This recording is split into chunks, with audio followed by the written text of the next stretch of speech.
Hopefully everyone can see and hear me now. Hi, can everyone see and hear me?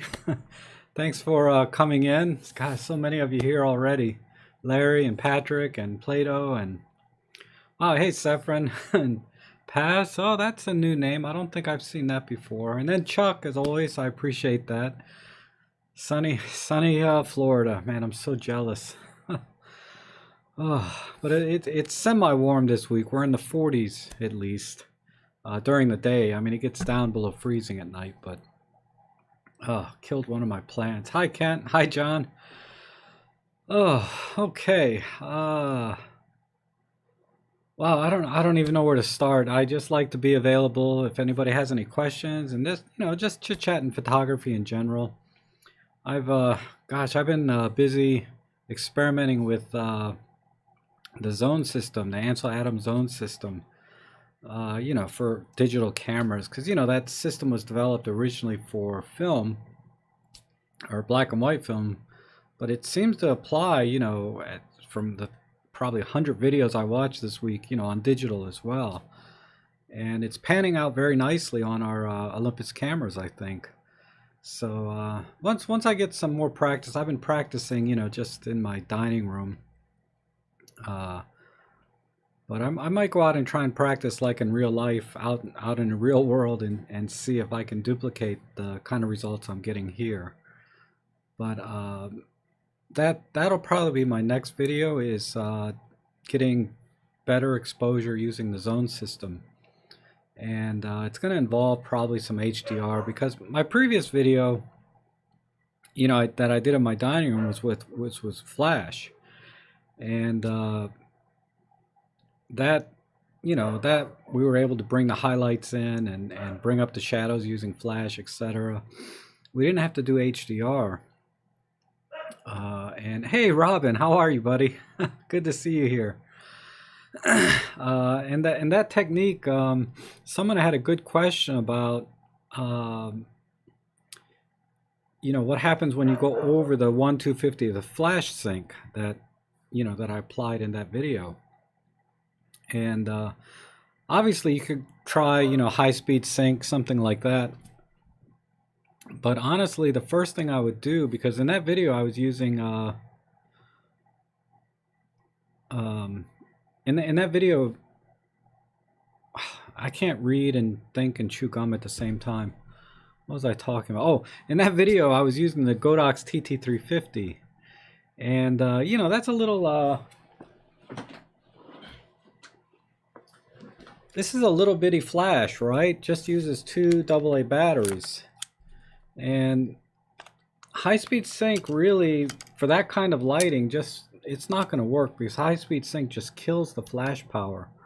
It'll work. You won't get any banding or black bars like you would if you were to increase the shutter speed, but it needs to be a relatively close subject or relatively dark without any super highlights.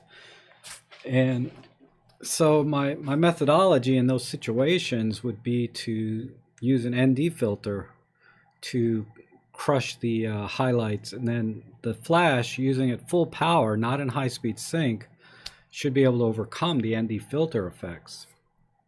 And well, before I put the ND filter on, I'd probably just increase the aperture to keep the shutter speed under 1/250th, and then I would try an ND filter.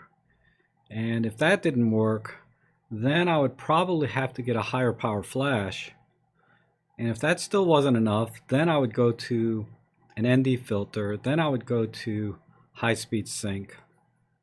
And if all of that still wasn't enough power, that's when you start to need to get into some high power strobes, 600-watt lamps and things. And that's why you always see these videos with people using high speed sync, and it's a little misleading. They don't really talk about how much power you lose when you use high-speed sync. Never mind you shorten the life of your flash, because high-speed sync effectively is, high repeating. It's a repeating flash. So it's just killing your flash power, killing your batteries. So I always prefer to use an ND filter If I can't get the exposure through aperture and shutter speed, I prefer to use an ND filter, and then I start moving up power and flash. And after a while, you kind of get some experience. But I'd say 90% of the time, this flash gets me by, this little TT350. All right. And then another question I got this week was from my website, because I have a link now on my website that says live stream, and you can sort of submit your questions there. Was you know, I had mentioned that the Pen F was my one camera I would pick out of all the cameras I have, and they asked, well, what lens would you pick, and or what lens do I use most on that camera? And you know, if I had to pick one, it'd be the 17 millimeter, because it's a street photography camera. It's really built for that, and that's kind of the perfect focal length for me. But a very close second would be just the kit lens, you know. So anyway, you know, because the kit lens really, you know, it has that great zoom range, and it's on the wide end, it's only like 2/3 of a stop slower, or 1 1/3 stop slower than the prime lens. So you don't lose too much on the wide end, and you know, in the long end, you know, you have to deal with it. But anyway, that's why I would pick that camera and that lens. All right, so there was a couple of questions here I saw. It says here, I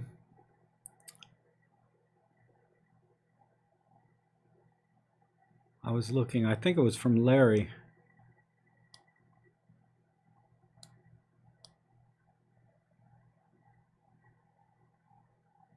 Oh yeah, Larry. So Rob, of your many cameras, which one gives you the best overall picture quality raw? It's kind of a tie between the EM5 III and EM1 Mark II. They're probably equal, but I use the EM5 Mark III for photography the most. And then I have my Nikon D750, which, you know, the images from that are magic as well. But it really, I can get equal image quality and decent light out of any of the cameras. It really is just up to the lens, really. Because if I put a crap lens on my D750, you know, I'm not going to get anywhere near as good an image as the Olympus camera with even a kit lens.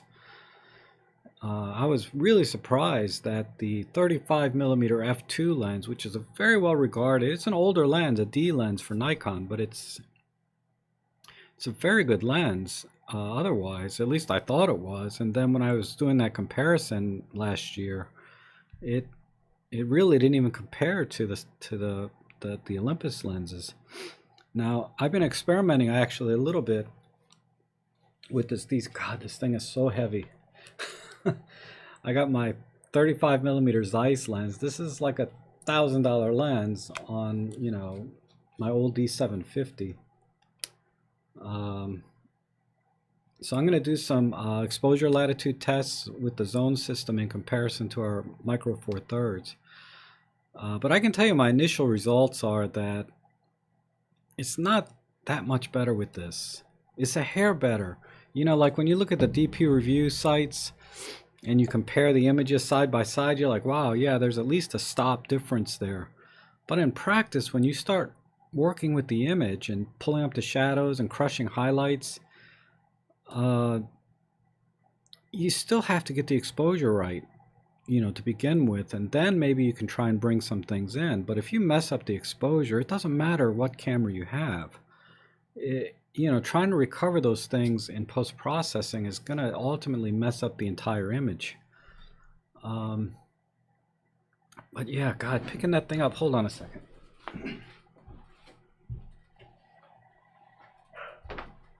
I'm just curious what this thing weighs.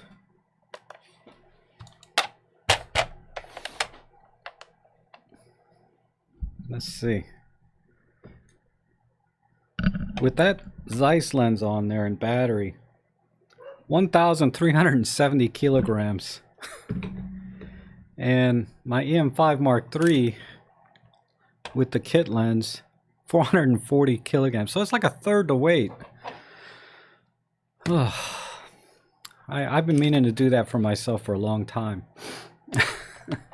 But I got one of these scales that just weigh things. All right.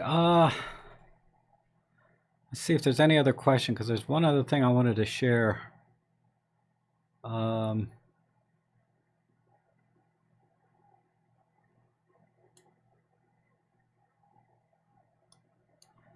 Matthews, hi. I can't seem to put my PL9 into electronic shutter mode to get a higher shutter speeds. Do you or anyone know how to do it? It may not even be an option on the EPL9 to have a silent shutter, because my EPL8 doesn't have it. So maybe Robin can answer that one, because I don't have an EPL9 here. But download the manual for the EPL9 and just do a search on the PDF for silent, and then see if that word even pops up in the manual. If it does, and you see that there is a silent shutter mode, then you can, and then it should instruct you how to do that. But I found that on the EPL8, it doesn't even have silent shutter available. The other thing, actually that that EPL9, that uses the new menu system. So let me show you where it might be. Why isn't this powering on? Oh, battery.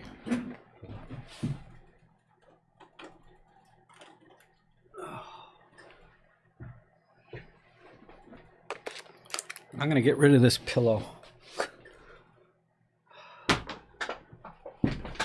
I've been sitting on that pillow all my live streams, and I noticed when I play back my live streams, I'm always, because it's always moving around. On the EPL9, because you have that scene mode. Let's see.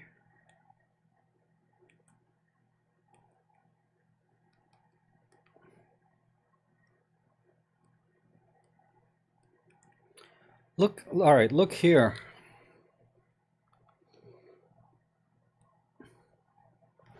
Okay, on the EPL9, you have an indoors on the scene mode, and then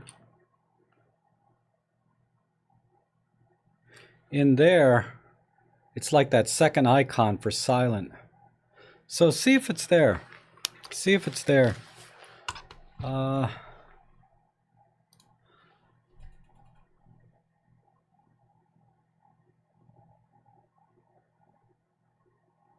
Does that make... Oh, sorry, you're talking to Robin. Oh, Happy New Year, Robin. I guess it's Chinese New Year. Any day now, or I thought it was early February.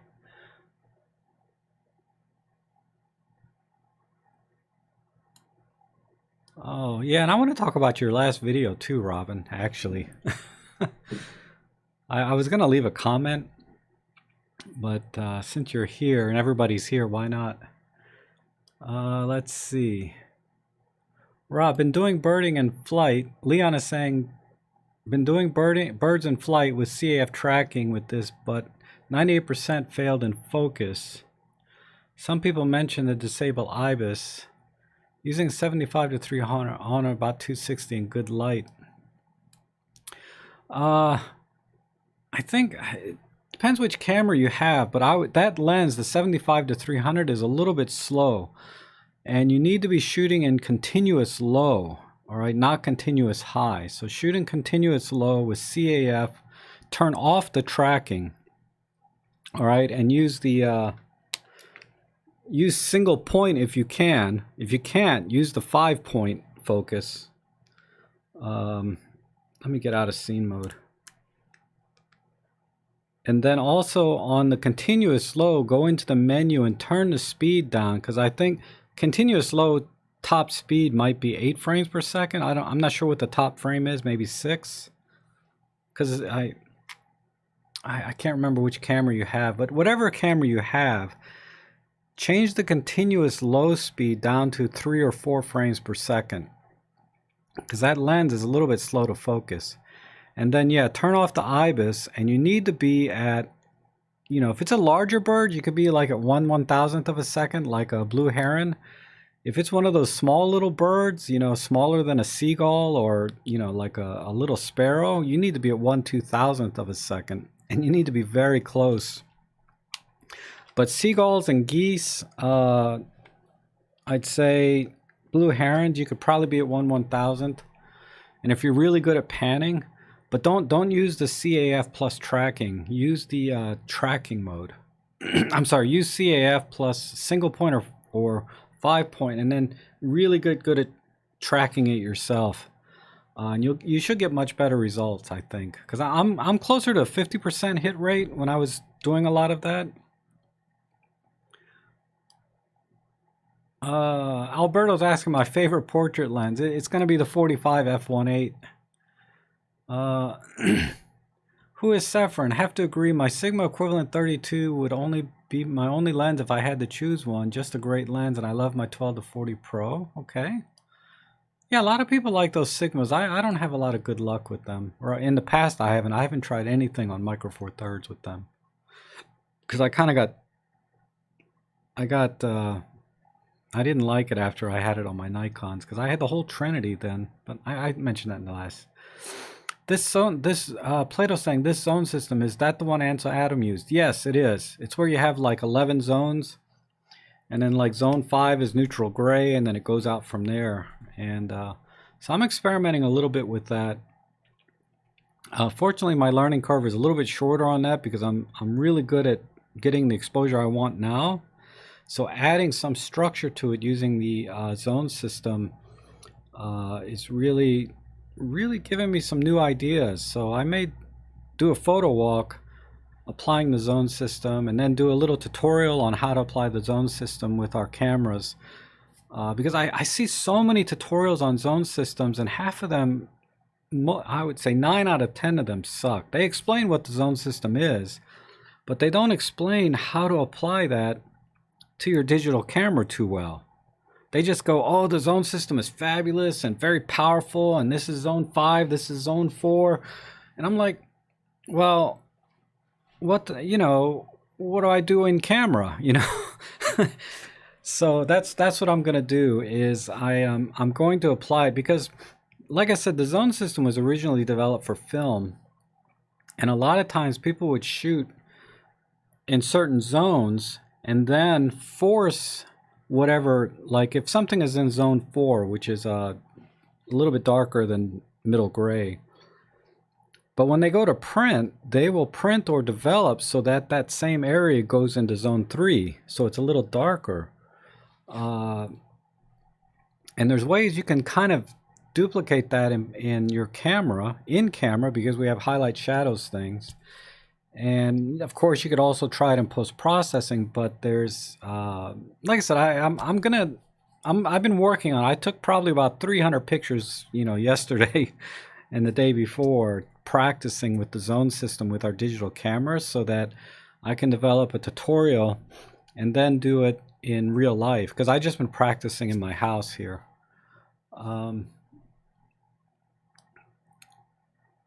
And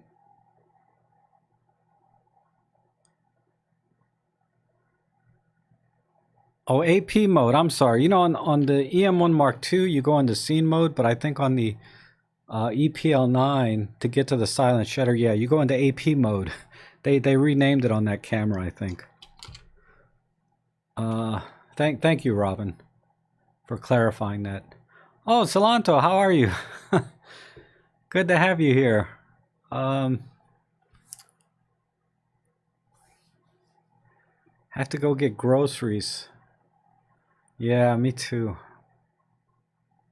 No, I'm not gonna, well, I might go 3 hours. This battery in the M1 Mark II will go 3 hours. We'll see. I saw your stork. Chili Bones is saying, I saw your stork in flight, EM10 Mark II ISO 200 shot around 1/1250th at 300. How bright was the sunlight? Well, I think I mean, it was full sun that day. Probably not a cloud in the sky when I took that shot. And you know, I think the exposure settings that are in the image, if you go to it on Flickr, you can tell by the exposure settings how bright it was, because I was probably at like f6.7 ISO 200, 1/250th of a second. And that's, you know, that's a pretty bright day.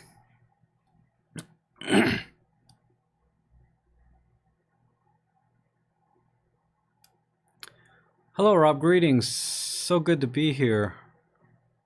Your live stream's rival, Shuttle Therapy. Thanks. I didn't know Shutter Therapy. That's Robin, isn't it? I haven't seen a live stream from him yet. Uh, is it MacD is saying, hello and good morning. Is it true to reduce the noise I have to use RAW, or doesn't it matter if I use JPEG?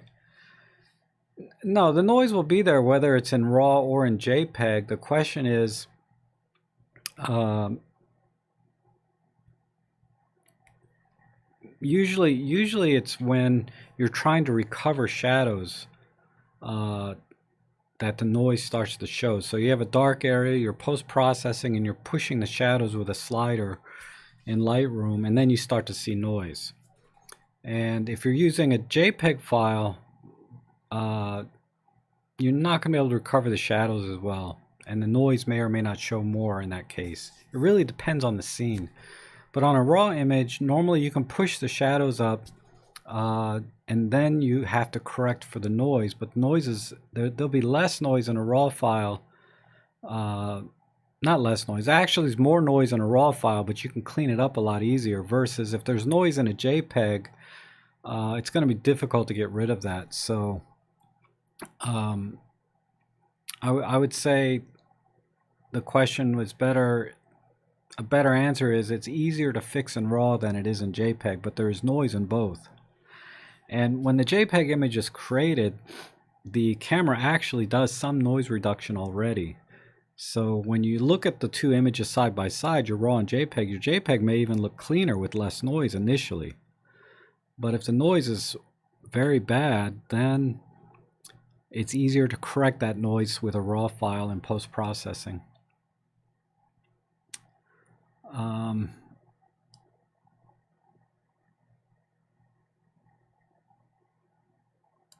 So MacD, I would just, you know, I'm a JPEG shooter for 99% of the time.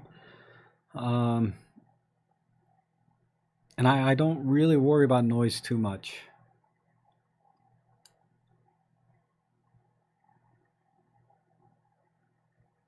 Oh, Solanto's saying the zone system was developed for black and white film and it does not work for digital. Well, I agree with you in that extent because again, you know, from what I've seen, the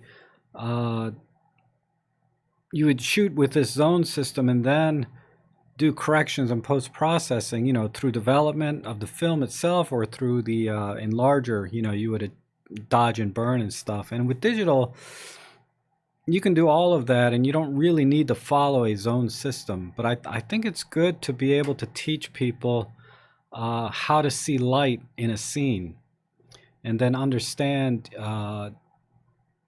you know, to help them better understand how to compose with the light. Because when I go out shooting, I always look for the light, but I'm not looking like for the sun.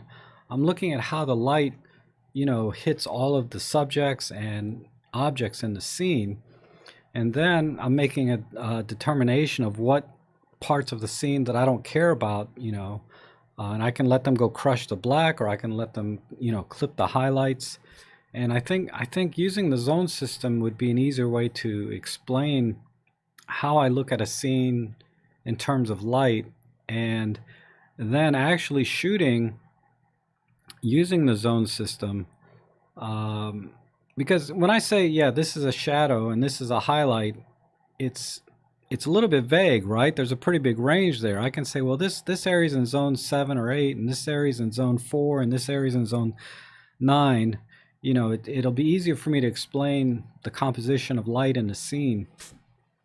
And from there, I can go into, when I start post-processing, knowing that I shot this particular scene in zone 4, that I can push it back down into zone 3 and not lose too much texture or detail. Or if I shot something in zone 7, I know that I'm still within the range to bring the highlights in comfortably. And I think as a tool and having a structure to lighting in a scene, the zone system is a very great, very good way to do that. So, but yeah, definitely the zone system in terms of absolute processing, you don't need to worry about it with digital. That is 100% true. But I think as a teaching tool, it's a really good it's a really good tool. So anyhow, so I agree with you. Leon, Rob's working on an image. Yes, that is true. I'm still working on that. But let me tell you where I'm at. The image stabilization in the camera. Robin has a great video on that, and so does Peter on the image stabilization systems in the Olympus cameras. So check out their channels. Just search for image stabilization. You'll find it. And I think that'll give you a pretty good technical overview of those systems, when to use it, when they work, what lenses they work best with, etc. So I need to do more than that, right? So I'm trying to. Well, I'm not gonna give any spoilers away, but I'm trying to do more than that and bring a more core understanding of how these systems work in relationship to the human body, okay, so to speak.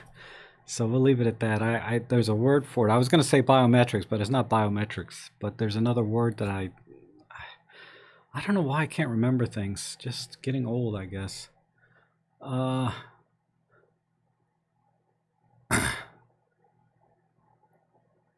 Akanara. Thank you. Best wishes to you. Marcus says, I have to admit that I'm still debating between M43 versus APS-C for my first purchase in a while. Specifically the XT30 versus the M1 Mark II. I plan on using heavy use of digiscoping, and I've read the smaller M43 is a better fit.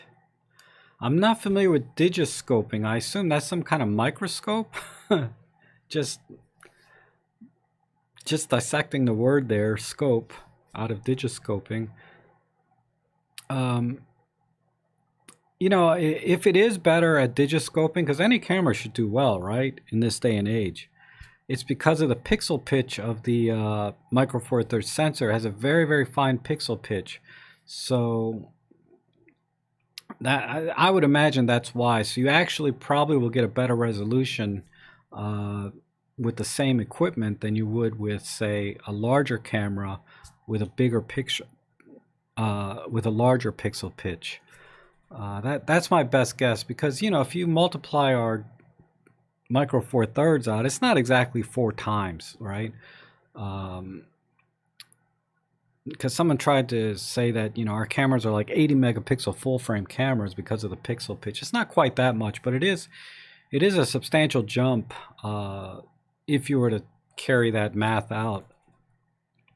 So that would be my only feedback on that topic, because I don't do any digiscoping.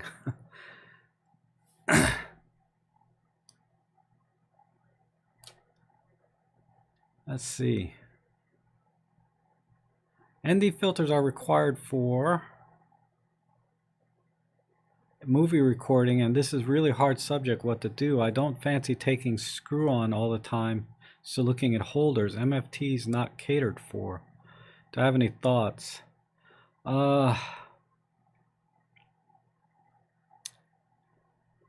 Yeah, I mean,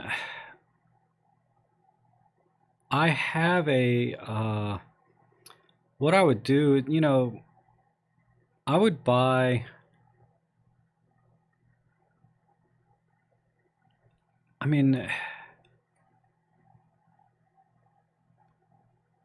I'm trying to determine if your challenge with screw-on filters is because you have to keep changing lenses and you don't want to transfer the screw-on filter between lenses. Because technically a holder wouldn't solve that problem either. because the holders you have to screw onto the lens, and I understand those are a little harder to come by, but they do sell them with ring adapters. Usually, I bought a kit. I never used it, but I bought a kit with ring adapters that'll fit just about any lens that I have in micro four thirds, and I can still use a holder, although the holder is so big relative to our cameras, right? Personally, I just use the screw-on ND filters, and you may want to consider getting a variable ND filter, so you don't have to keep sliding in different filters. But yeah, I don't see how a holder really has any advantage other than you can start stacking different filters on top of each other. I mean, they're more versatile in that respect, definitely.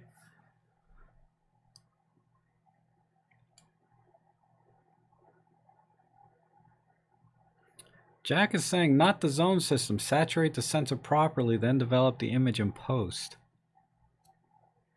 Well, Jack, the application I'm looking at is for HDR, actually. So I'm experimenting. We'll see. You're right, though. It may come out to be nothing, and I've wasted all this time, right? But the idea of being able to explain a scene compositionally in terms of light, the zone system is an easy way for me to do that. In my own mind, if I don't tell any, if I don't actually make a tutorial on it at all, it'll help me at least see a scene with different lighting, and then possibly bracketing, because I found that with HDR in particular, you can bracket, say, 7 shots, 1 stop difference each, and then merge all of those back in, and that's not really necessary. You can bracket, like I did a night shot where I was probably 7 or 8 stops difference, but I only had to take 2 pictures. I took 1 shot at one exposure, 1 shot at another exposure, and I did a 2-shot HDR, even though there was an 8-stop difference, and it was perfectly fine. So given that I'm able to do something like that, what else can I do using the zone system or using HDR and the theory behind the zone system in combination? So I'm trying to get creative. I don't know. Maybe I'm wasting my time, but that's kind of where I'm going with it. But yeah, saturating a sensor properly makes a lot of sense if you can do it in a single shot. But if the shot is more than 7 or 8 stops in dynamic range, you're not going to be able to saturate the sensor. You're going to have to start bracketing. And when you start bracketing, I think the zone system would be a good way to maybe approach that without just spray and pray. Let me just bracket 8 shots and get it all, but maybe not. Biomechanics. Thank you, Elaine. That's what I meant. Biomechanics. Let's see. See if I can get caught up here.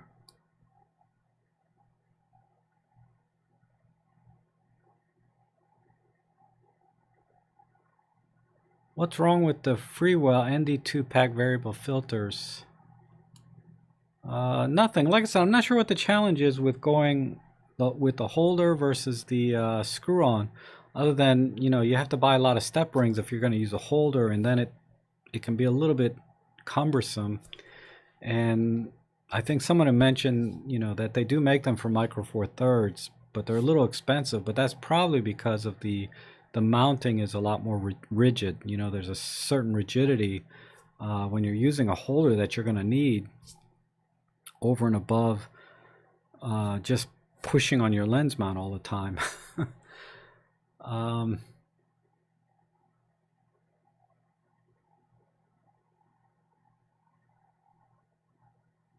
Oh, holder has no filter. You have to slot one in. That's for speed. Sorry for the confusion. A variable adds something and need to be taken off when not needed. Okay, I understand.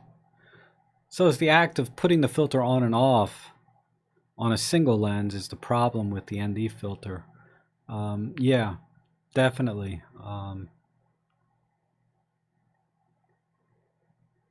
But like I said, I bought like a $25 newer kit that had a holder on it, and for me, honestly, what I did, I just held the filter in front of the lens and took the picture. But if you're talking about for video, you're not going to do that.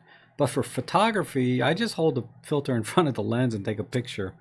Because I don't have a graduated ND filter for on a ring. Well, I have one, but graduated ND filters, I have a few plates, a few plates, and I just hold them in front of the lens.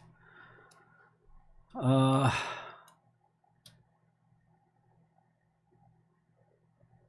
I'm all caught up. All right. Let's see. Okay, yeah, there was one other thing someone asked me last week. I don't know if they're back today, but I wanted to. The question was about, is there a way to shoot HDR like with either a timer or delay shutter, some way to do it? Because the only way I can do it on EM10 Mark II is you put it in HDR mode and you push the shutter button and it just goes, right? There's no, and you want to be on a tripod, but that action of pushing the shutter button even on a tripod could introduce some motion blur, however subtle. So, and even though the camera does do alignment and stuff to minimize that effect or that defect in the process, there is a way. So you get one of these remote. I have a wireless one, but they sell these wired and wireless. And you plug it into the USB port on the camera, the M10 Mark II and the M5 Mark II. So I can use this shutter on either camera. And let me turn it on. So I have the camera now in HDR mode, and all I have to do is push this button, and you'll just have to hear it because I can't. Well, I don't think I can hold these. Oh, duh! There's a hot shoe mount on it. So there's a hot shoe mount on this. All right. And oh, I'm pushing. I got to turn it on. There we go.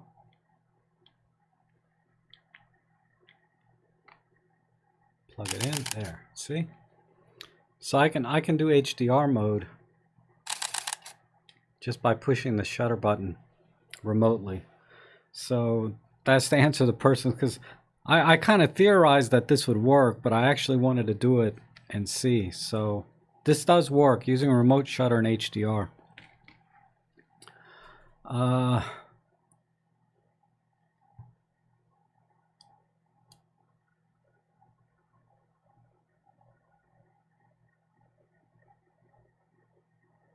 What do I think about Brexit? I have no idea. I honestly, I don't follow the news hardly. And if it's out of this, not in my country, I hardly follow it at all. Sorry, I don't have any opinion. If somebody asked me what is Brexit, I would say I have no idea, because I really don't. I don't even know what it is. Something to do with money, right? But sorry, Jubai, I don't have an answer. The advantage with a filter holder system. Oh, Lars, how are you? Lars has been a long time subscriber, and always has great feedback on my videos. So he's saying that the advantage of a filter holder system is that it's possible to combine filter like a polarizer and a gradient ND filter. Yeah, like I said, you can stack. They have 3 or 4 slots in them, and you can stack filters. Marcus says, I eat Brexit every morning.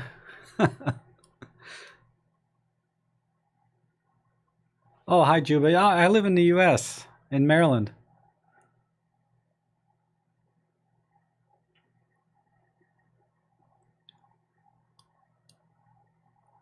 Brexit means British exit from Europol. Okay.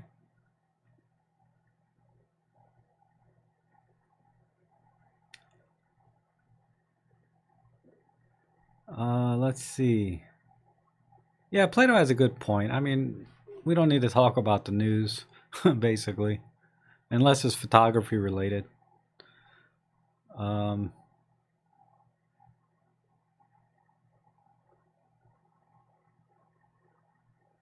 Yeah, don't worry about it, Juba.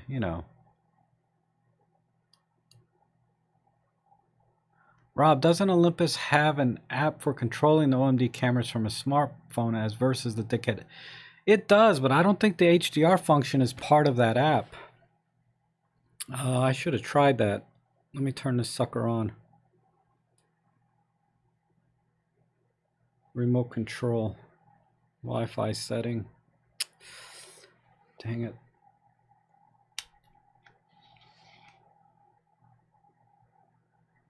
I'll try that. We'll give that a minute. I hate using the app because it doesn't connect half the time. It's a lot better now that I got this phone, but or since the EM5 Mark III is a lot better at connecting, but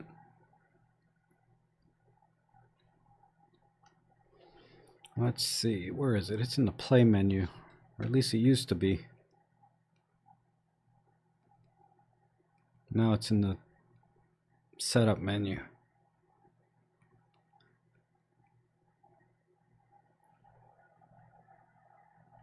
Oh, it wants me to put a memory card in.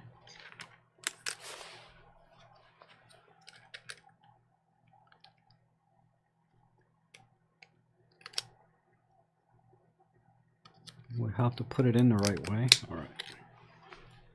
Now I can go in.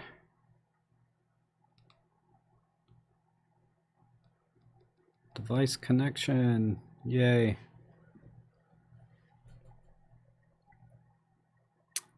Hi, good morning, Julio.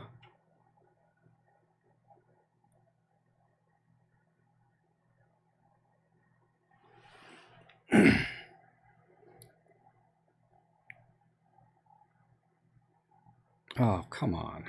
You forgot the password? We'll do the easy setup. So I'm just in the easy setup mode, so I'm gonna scan this QR code with my phone. Bang. Start setup. Register. It should connect, and then I'll see if it'll work. Like I said, I don't remember seeing the HDR mode in the app. Yeah, Robin, you should do a video on the OI app. I personally don't use it. Setup complete, because it's changed, right? Since the M10, since I got the M Mark II, EM10 Mark II up to the M5 Mark III, how you connect has changed a little bit. And then now we got this Bluetooth thing, which has additional features. So remote control.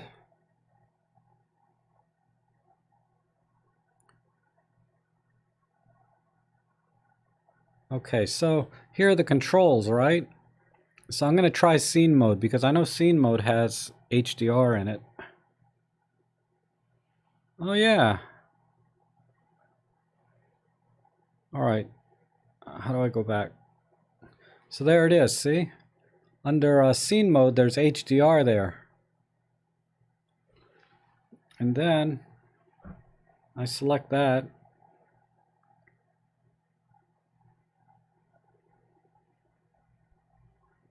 Let's see if it fires.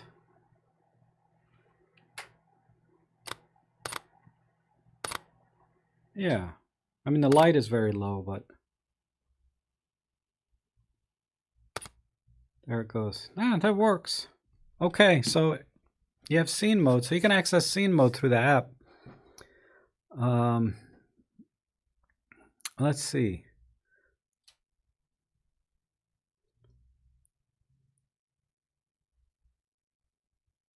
Yeah, the app is good for animal photography. That's true.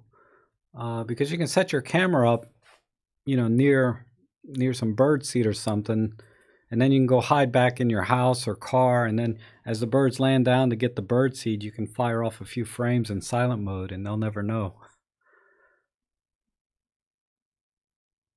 Oh, I'm currently away.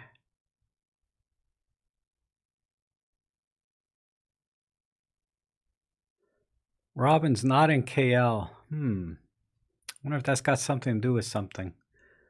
Have you noticed any problem with iOS Share and Android 10?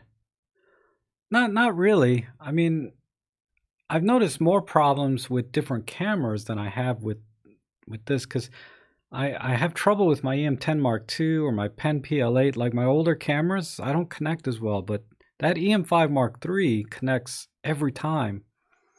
And I haven't tried, and I've had problems with the EM1 Mark II even downloading pictures and things. So ever since I had that fiasco of trying to download, 30 pictures off my EM1 Mark II with the app, I think this is the first time I've turned it back on. Because I just don't use it because it's just not reliable. At least it wasn't. I haven't really, honestly, I really haven't tried it with the EM5 Mark III. But if it doesn't work on the EM1 Mark II that well, or the EM10 Mark II, I don't see the point of using it on the EM5 Mark III. And a lot, the app is very limiting. Let me change modes here.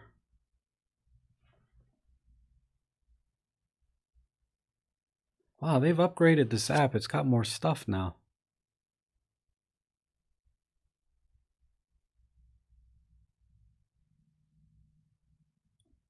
Huh. Okay. See, that's how much I use it. They've changed so many things. I didn't realize this. Anyway, yeah, Robin will do a video on it, right, Robin? um, let's see. Yes, Peter has a video on the different apps as well. But I don't recall he went step by step, right, in his video. So, Robin, check out Peter's video first and before you make yours, and try and fill in some gaps.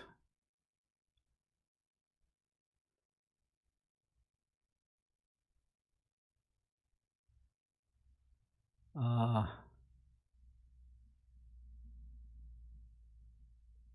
Wi-Fi is a lot more stable on the M5 Mark III because of the plastic body. Yes, absolutely. Absolutely. That's something we talked about before they released it, right? Was that plastic body is definitely allows the signal to get out of the camera a lot better and into the camera from the phone. I want to do that at the bird feeder. Was just thinking of that this morning. Yeah.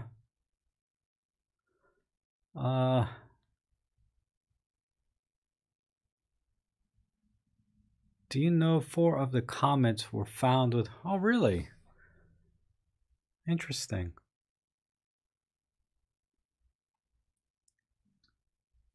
Juba's asked me if I've ever tried photographing with a drone.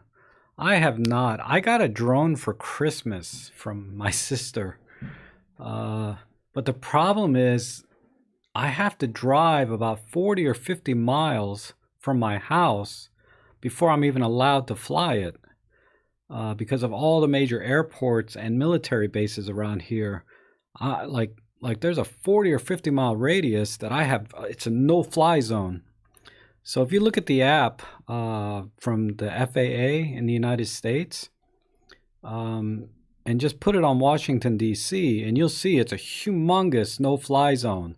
And then once you get out of this little area of no-fly zone, there's only a few patches outside of that are legitimate. And then every national park and every park, even the state parks, are no-fly zones. So I can't go to a park. I can't go within 40 or 50 miles of my house. And so what's left, right? So I have to drive to my sister's house because she has about 7 acres. And I can fly it in her backyard, but that's about it. And that's the problem with drones now. And I also have to get licensed if I want to use it commercially, which I plan to do. But as a matter of practicality for the average consumer, it's impossible to fly a drone around here.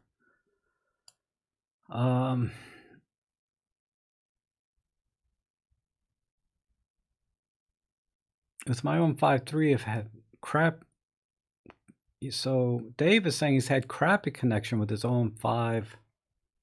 I think he says 3. And if it goes more than 3 feet, it drops. Oh, well, let me see if I'm still connected. I'll go more than 3 feet. Yeah, it's still connected. All right. So I'm going to put the camera out into my living room behind a mirror, which should block every signal, right? Let's see what happens.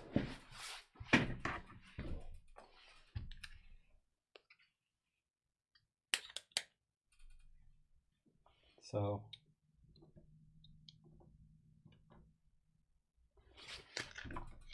oh crap. Sorry. Hold on. I thought that would stay.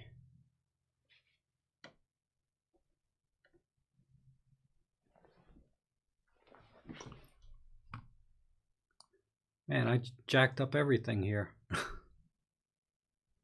All right. Let's see if this signal will stick.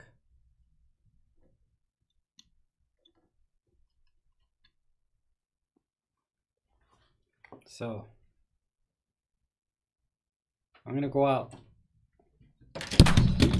All right, the phone's not going to stay. You'll just have to take my word for it.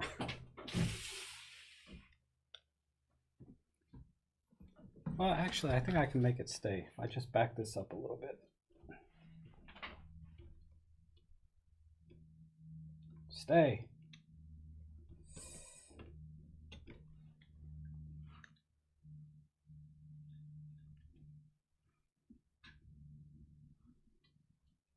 No control. Come on.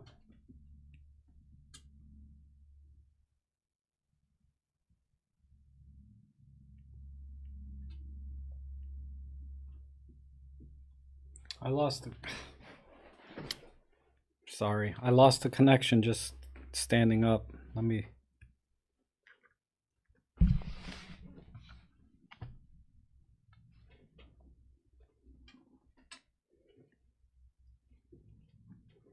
It's reconnecting.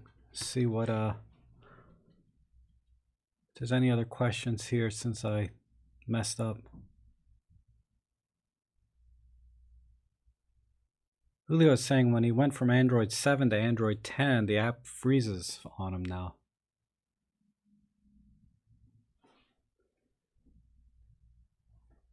All right.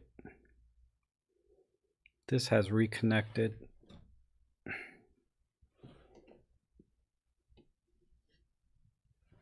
I don't know why I can't get the phone to just stay right here so you guys can watch.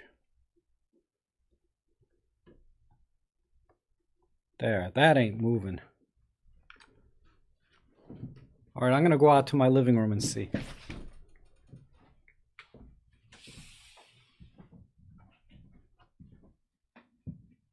You guys see Ellie?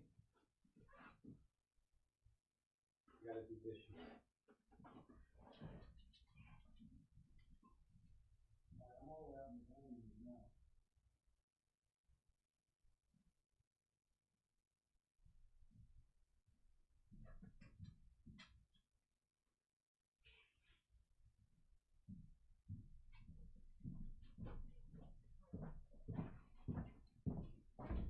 All right, let's see. Is it still connected? Oh yeah, it's still connected. Look at that. See, that's my dining room table where I was doing some test shots. See if I can take a picture with this finger. Oh no, this finger.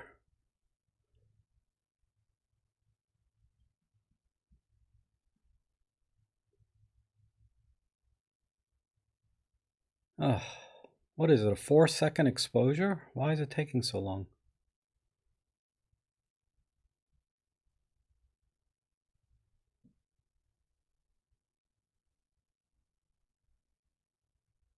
All right, it took the picture. Now it's down. I'm so far away, that's probably why it's going so slow.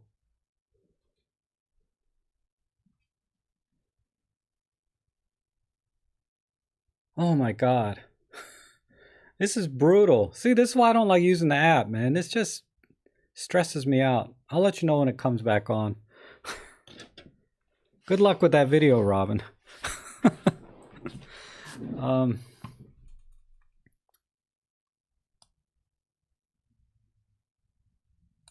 Zone system goes a long way to enable a person to see reflected light as different shades all at once, just as we are trained to see different colors. It has helped me a lot. Oh, thank you, Sandeep. Yeah, I'm kind of along the same. We're on the same page there, right? Oh, let me put my light back. Oh, really? All right. Yeah, you and I are on the same page. It's really I'm seeing things now with the zone system that I didn't really think about before. I work at the FAA and actually work on drone authorizations. Oh, okay, Marcus. So you know what I'm talking about. My God. You know exactly what I'm talking about, that zone. I can't go anywhere. You know, I flew it in my own house, in my living room, and broke something, but I haven't gone outside with it at all, you know, because it's just Andrews Air Force Base is like, you know, a mile from my house.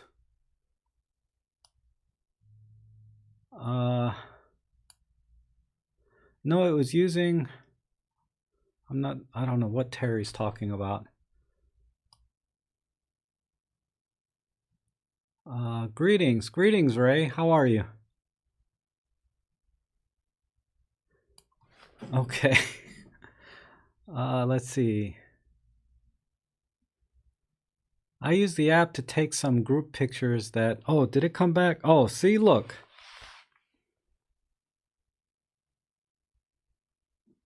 Before I forget about the app altogether. Yeah, I mean, I'll have to try the apps on Panasonic and Fujifilm and see if I have any better luck or better experience there.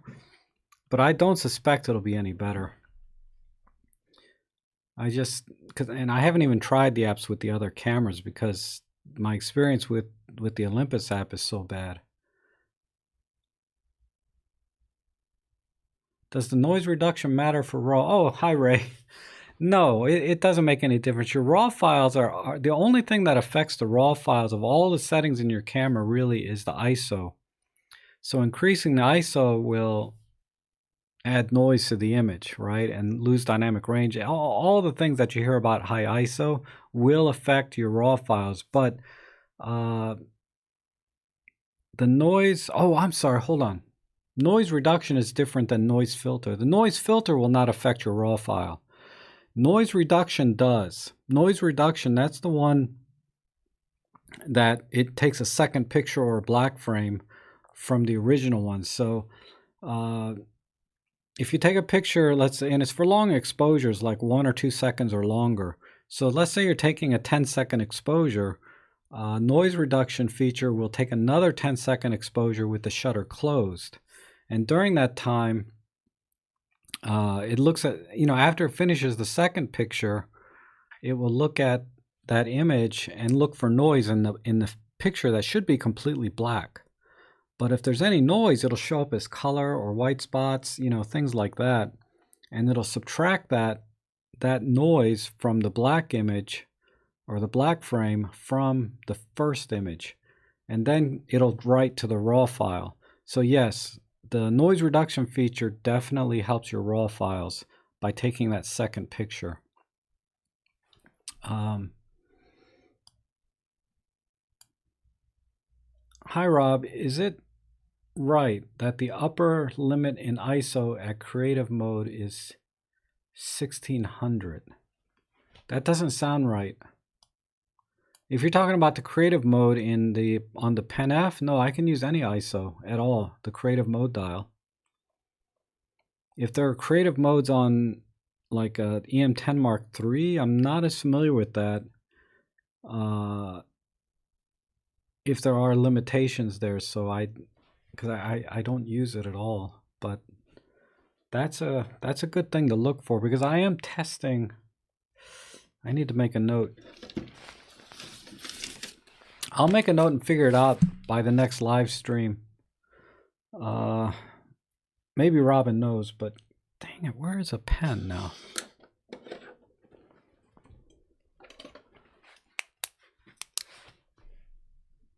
Creative mode.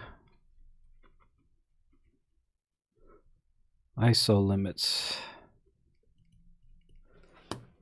And this was for Andreas. Oh, Andreas, hi. You're always in my live streams. Or in my... Okay. I made a note to look that up for you. I don't know off the top of my head. I mean, I know if you're talking about creative mode, like going into AP mode, that's what I need to look up and test for. But I don't know on the PenF creative mode dial. That's not the case.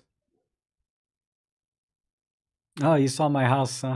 I couldn't see what you guys were seeing, because on the back of the EM5 Mark III was just a white screen, but the phone was showing the image anyway.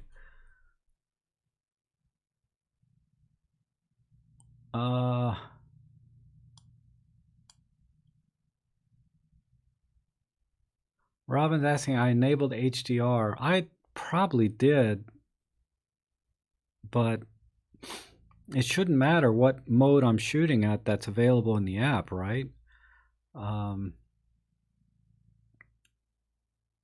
It shouldn't have disconnected. It shouldn't, you know, if it took a while, that's okay, because yeah, the light is pretty low, but at this point, I don't think the phone's even connected to the camera anymore. Yeah, it lost connection to the phone. And I'm probably, I would say maybe 20 feet from the camera right now. So it seemed to stay connected once I got out there, but now it's disconnected. So if I had a clear line of sight, like outside, like in a bird feeder situation, I don't know, maybe it'll work a lot better. Because the way it is now, you know, I've got this reflective umbrella, then I've got a wall mirror on that side, and then I have a stone brick fireplace beyond that. So there's a lot of blockage there. Marcus says, definitely don't want to fly near Andrews Air Force One around. Yeah, man, can you imagine Air Force One and it's my fault that thing crashes? I would have killed the President of the United States. You probably wouldn't even be on the news, right? It'd be like I would just disappear and nobody would know. I'd be one of those people that disappear.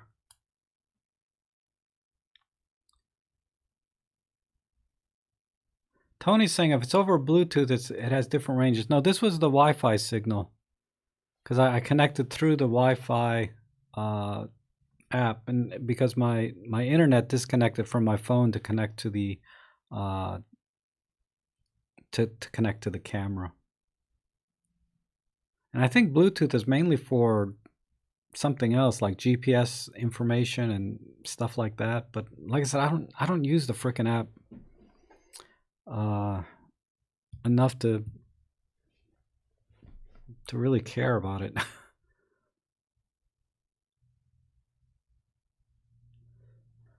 John McCormick, no photo zones. In the 1980s, I almost got arrested for photographing a sports car rally next to the NSA at Fort Meade. Oh, there's no photo zones around here too, huh? Wow. I have no idea about that. I just know that when I go into Alexandria, I'm fine, because everybody's there with cameras and whatever.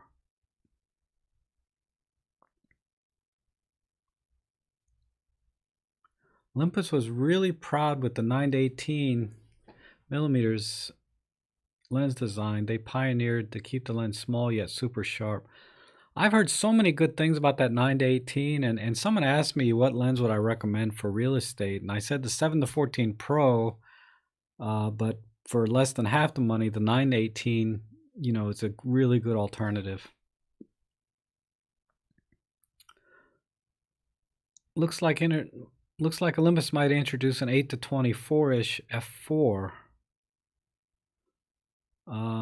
Yeah, Kostov, that would be a great lens for real estate too. I think it was you that asked me. I can't remember now. That would be great, but it's gonna be like an $800 or $900 lens. It won't be 12 or $1,300 like the 7 to 14. But I would imagine it's gonna be an $800 or $900 lens minimum, which is still pretty good.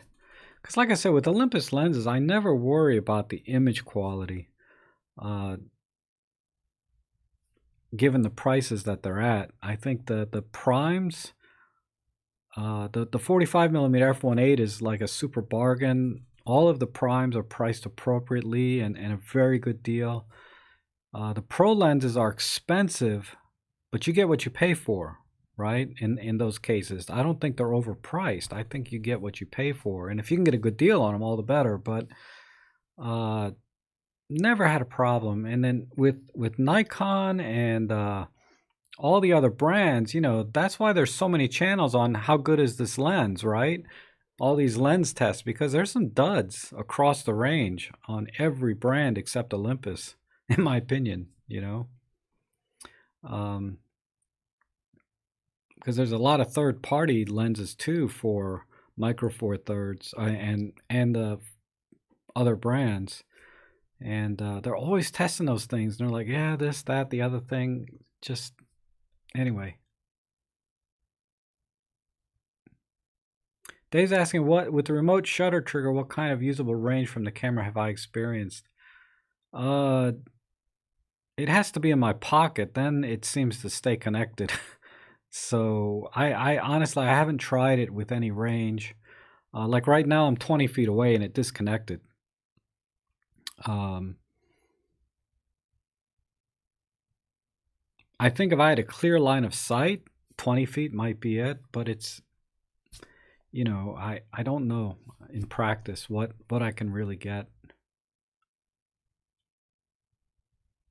because I just because once you use it as a remote shutter or remote viewing, etc., it it's a pain to download the pictures. You have to wait forever if you want to do that on your phone. If you want to download the pictures to your phone, and like I said, on my EM1 Mark II, I mean, I had the phone right here in my top pocket, and I was holding the camera, and out of 30 images, not even half of them got downloaded. They just came up as errors on the file.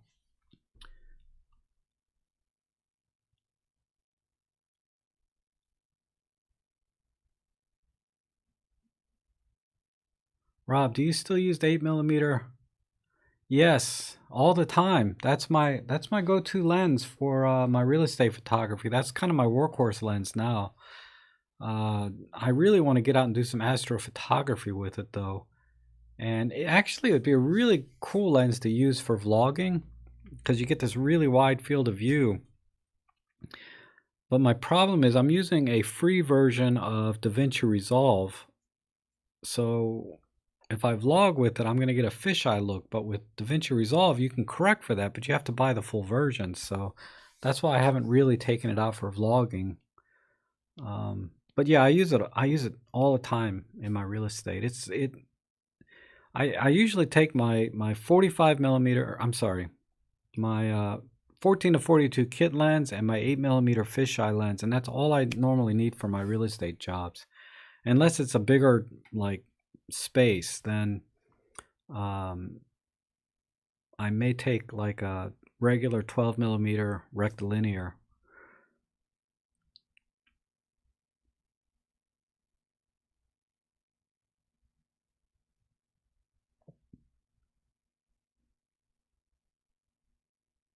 Some connections rely on directional signal. Yes, I think Tony, you're referring to the Wi-Fi.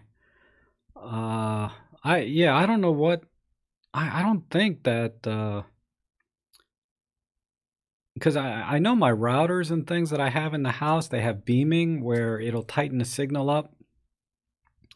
Uh, if you're referring to that, I doubt our cameras have anything that sophisticated, Wi-Fi beaming and stuff. But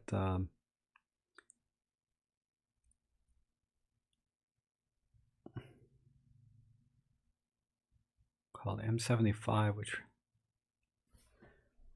let's see, Roman. I ordered the cable, so I'm waiting for it to get here, but I'm worried that my version of...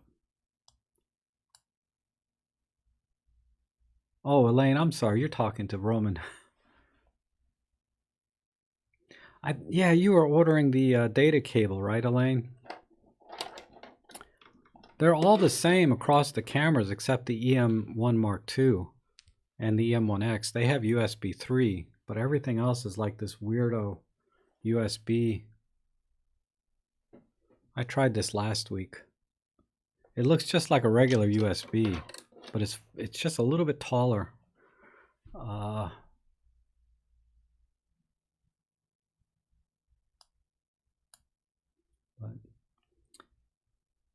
man, I'm doing too good a job of keeping up with you guys, or maybe you're not asking as many questions this week. I'll just take a little sip here while we have a break.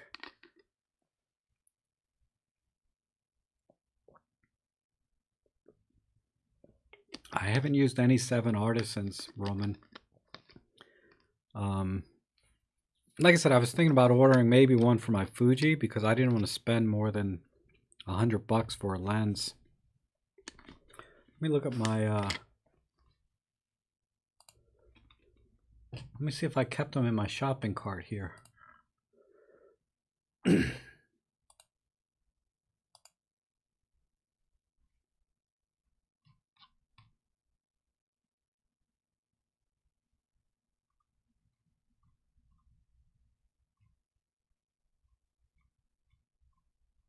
I had a bunch of Pentax lenses in here, but I deleted them all.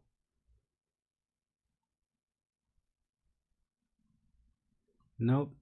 Oh, here it is. So I'll show you guys. Hopefully this will work.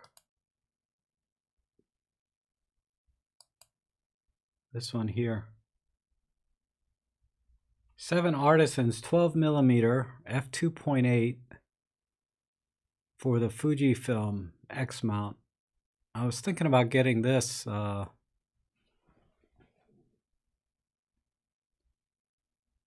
was thinking about getting this one, yeah, for my Fujifilm.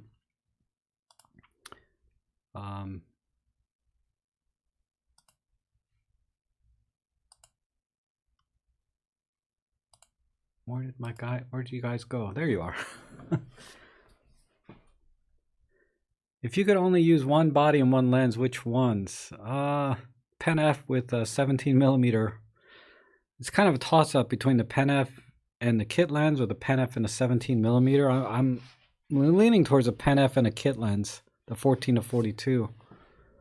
Because that's exactly what I have on here now. Is just this. This is my favorite combination, I think. But I'd probably go 17mm. If I had to choose now, I would say 17. But it's kind of a coin toss.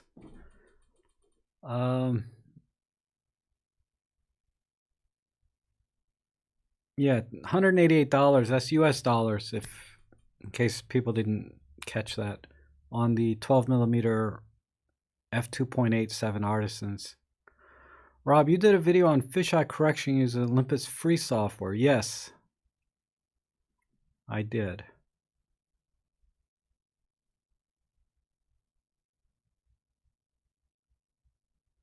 Is there anything you can do to reduce the vignetting effect on polarizing filter has on nice blue skies?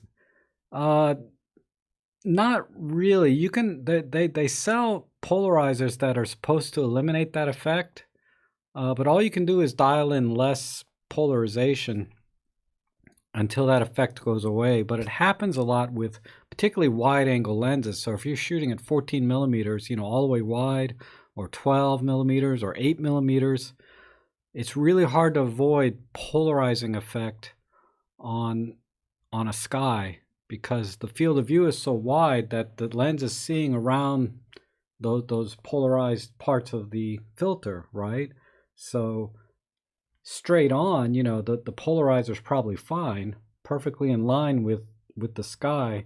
But then as you go wider, you know, on a wide angle lens, that polarizing effect is off center relative to the rest of the, well, so it's hard to avoid.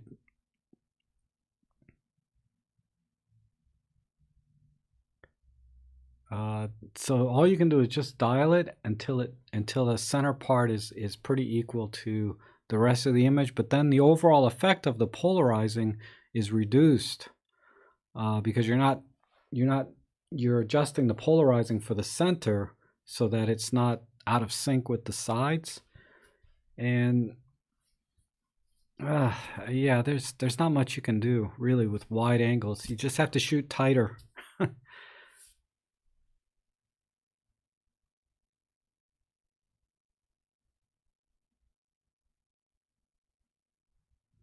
I doubt they pay. Stuart, how are you, Stuart?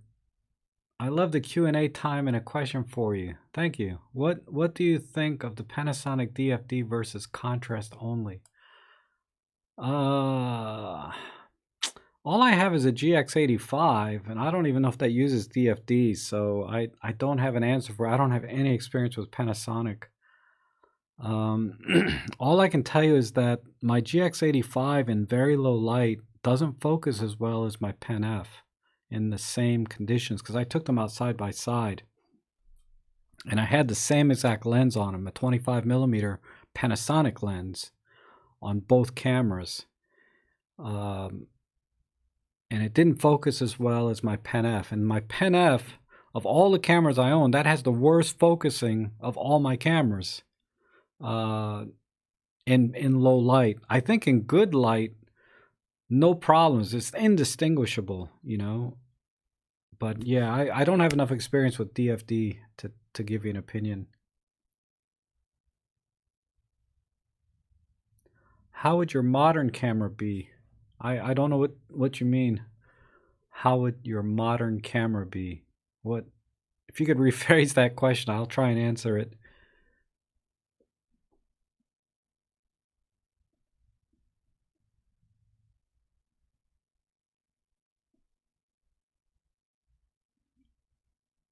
Yeah, if Solanto went grocery shopping. I was gonna say Solanto could answer the DFD question better than me. But I don't know if he has a lot of experience with Olympus.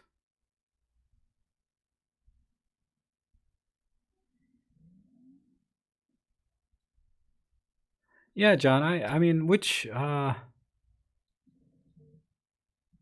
John's saying he's getting excellent focusing with his DFD, or getting DFD focusing is excellent, even on a small sensor FZ300, and that it's as fast or faster than the AF on the EM10 Mark II. And I can't disagree with that. I mean, in the daytime, I can't tell any difference between any of the cameras, but at night, I definitely saw a difference with the GX85.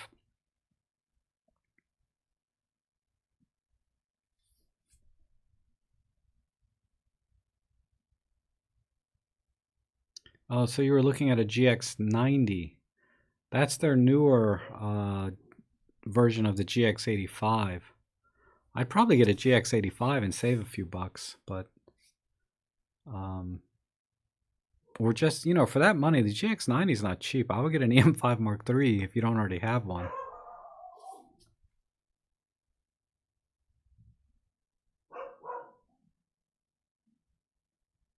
Best use of a polarizer with wide-angle lens with digital is to reduce specular reflections from foliage. Yes.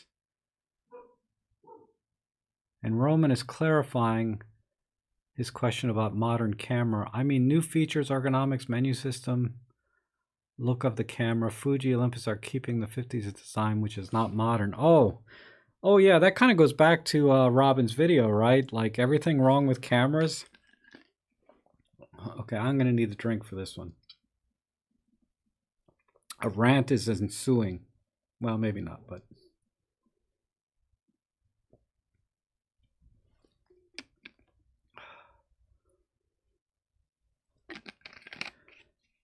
I think camera manufacturers. All right, this because Robin was saying that camera manufacturers need to update their designs to be more modern and add new features, right? He did a really good video, and I think all of his points were valid. But I think it's been tried before, okay? And they were not successful.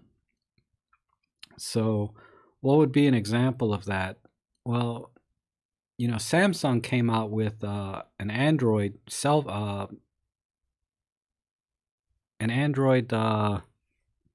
based camera that had everything, right? And they dumped it. It had a nice modern design. It had Android built in, so you could share photos instantly through Instagram and whatever. I saw it on Tony's channel, Tony Northrop's channel, what he thought was the most significant camera of the decade. I mean, that's one example, maybe not the best example, but that's one example where they made a camera. Maybe it was ahead of its time and it was too soon for a camera like that. And if it came out again now with, say, Android 10 on it and maybe a more modern design, I still don't know if that would sell, to be honest. But for me personally, I just love these retro designs.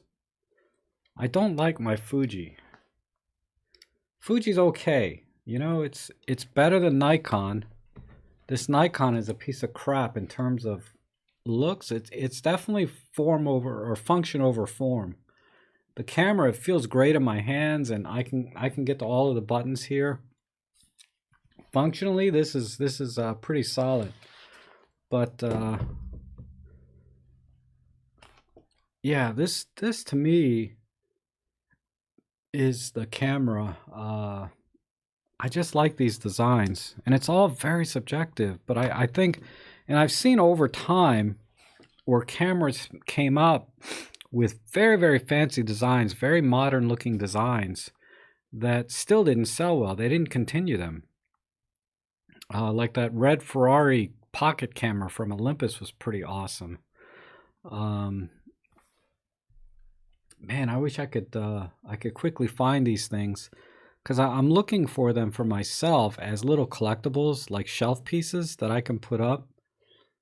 So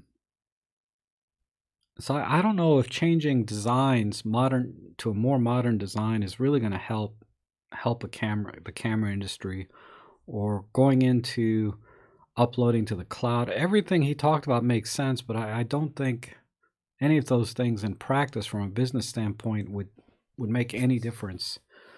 But if I could get, if I could get a camera that there's some features. I mean, the Olympus cameras have everything I want in them. So it's kind of the question, like, you don't know what you don't know, what would I want? There is something. I think I'd like to get that Astro feature that Pentax cameras have into our Olympus cameras. That would be nice. And not use that necessarily for astrophotography, but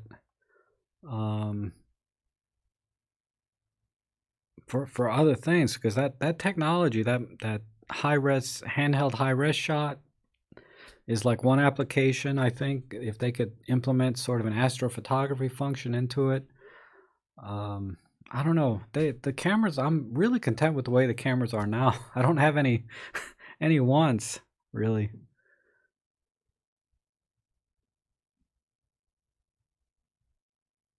Let's see.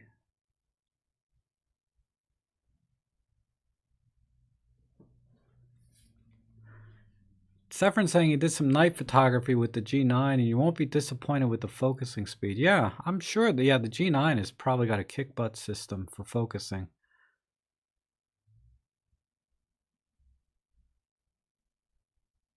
Notice the product positioning of Perrier bottle. Rob's Truckathon sponsored. Yeah. It's Perrier, isn't it? I don't even know. I just got some sparkling water. And it's funny, it looks blue in the video, right? Because of my green screen, it's almost invisible.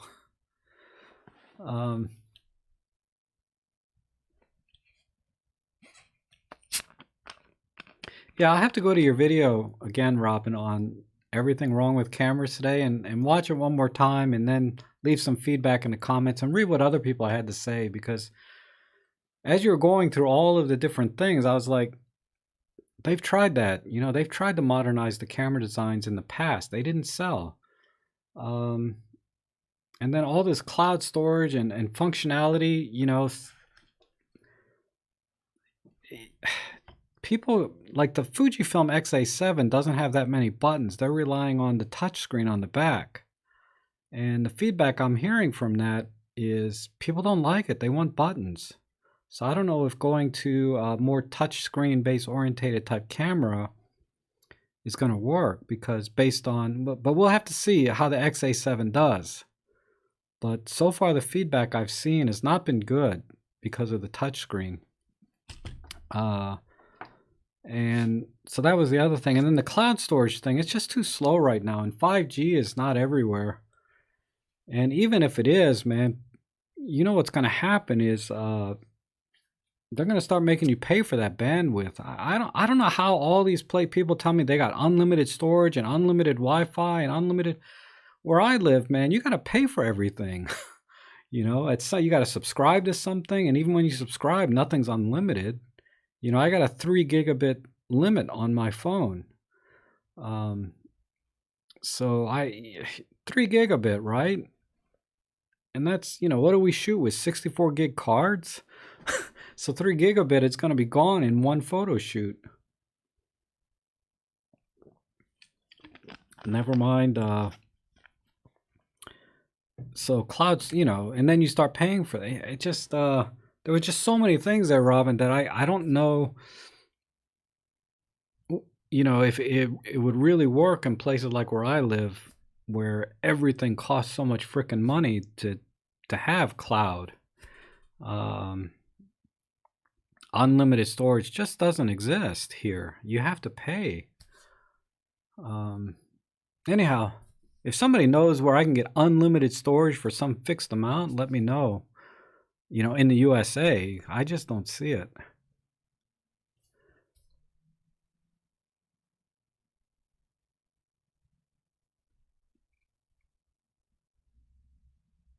Let's see. Yeah, Tony, Sigma did modular cameras. I remember that, and that didn't sell. I mean, the Samsung NX with Android camera. Yeah, thank you, John. That's correct. Yeah. And that didn't sell. Like I said, maybe it was ahead of its time and it just didn't do well, and it might do well now. But I don't think it will, mainly because of the cost of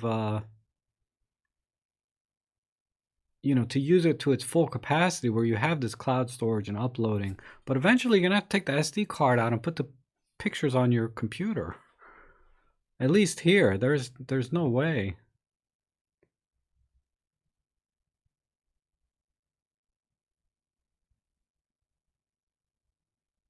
Yeah, to sell the young people, you need 360 FPS slow motion. They have cameras like that. The Sony RX will do that. I think it'll do up to 960 frames per second. Oh, thank you, Stuart. Appreciate that. Stuart gave me a $2 for something. What do you call that? I don't even know what they call that on YouTube, but I appreciate that. It's called, oh, Super Chat. I can't even remember. Super Chat. Thank you. Thank you very much. Canon slider wasn't much of a success. Yeah, Tony. See, that's another innovation Canon tried to do, is that little thumb slider. So they're trying things, but anytime, and that's a very small thing on that camera, and people hated it. That wasn't like a major overhaul or redesign.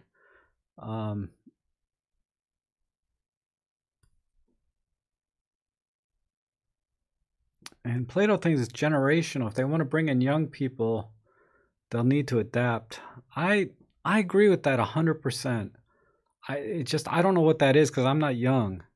And when I watch television and these commercials come on and they're aimed towards young people, I don't get it. I don't get it. It's like my nephews, they're in their teens, and they were showing me something that they thought was hilarious. And I'm watching, I'm like, I'm like, my God, this is like just so bad. and they were in tears from laughter, and I just couldn't understand it. So I don't get what the younger generation wants in cameras and gears. Maybe Robin's onto something, but I think it's everything he talked about except for the cloud thing has been done.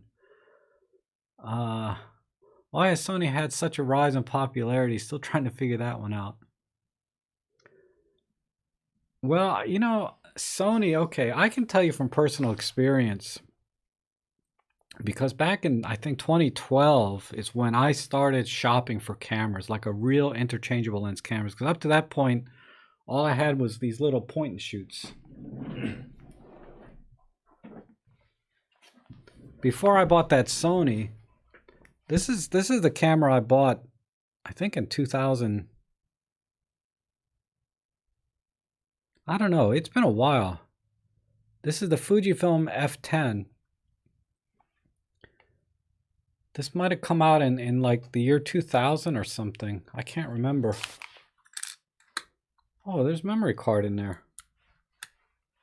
Oh, it's one of these XQD or XD cards. Anyway, still works though. I have a video I did when I went out with this camera. Now I can't remember why I brought that out. I was going to talk about something. Must have been oh, Sony. Yeah. So Sony, right? So yeah, it had been years and years since, so I was shopping for cameras. And this is when Sony had the Sony NEX 6 out. And as a new camera buyer, without knowing really anything about cameras, I didn't know what aperture was. I didn't know, ISO. I had nothing. I knew nothing, right, about cameras. So I started shopping and reading reviews. And there was the only game in town back then, I think, was like Imaging Resource and DP Review. And so I went through the forums. I went through the reviews online, particularly DP Review. And so it's that sort of that, I think they're popular because they check all the boxes. Because I was looking at it and I was like, man, this camera has this, it has this, it has this. It only costs this much because you can get into a Sony system for like $600, similar to Olympus. And then the lenses are compatible now with their full frames. I mean, you're going to be in a crop mode, but the lens mount is the same from APS-C to full frame.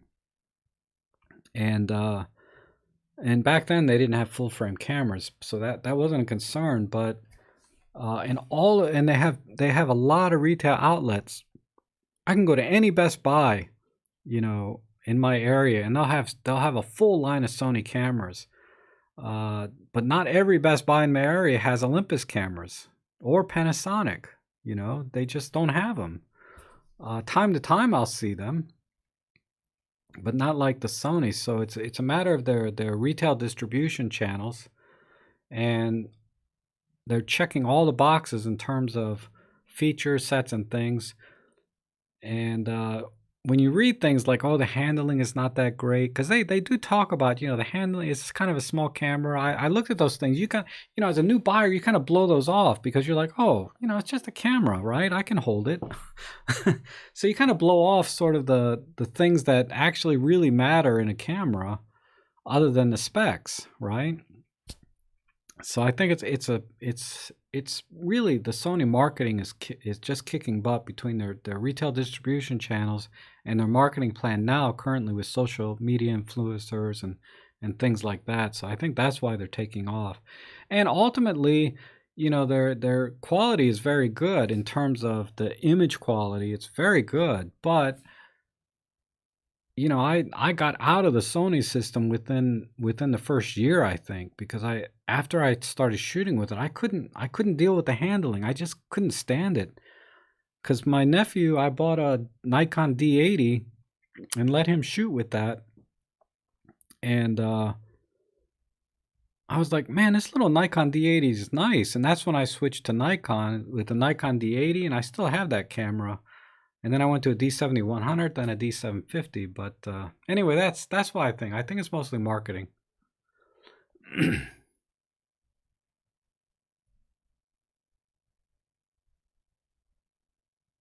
Try dropping and restarting your connection.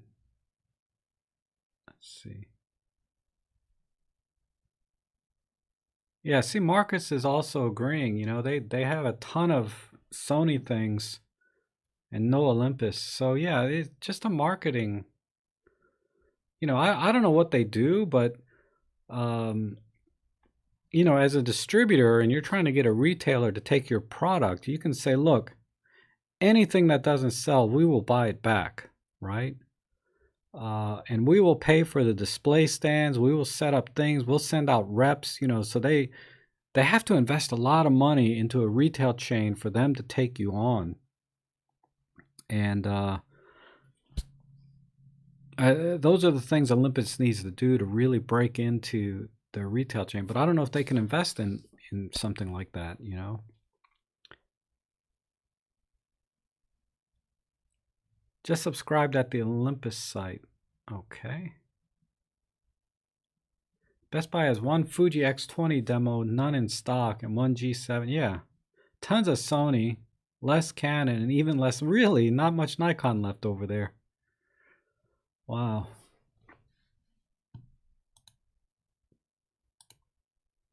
Um, I'm just checking. I see some comments about the stream or buffering. Is that, Rick, is that something to do with me in the live stream, or is that unrelated? Marcus, are you local to me, like in the DC area?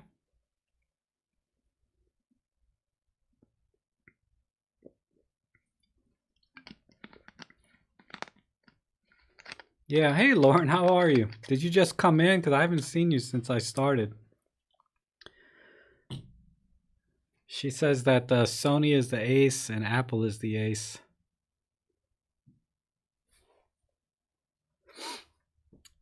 Here in Canada, I'm sorry, when I want to touch a camera, I actually go to London Drugs. They carry everything. The little drugstore, huh? That's funny.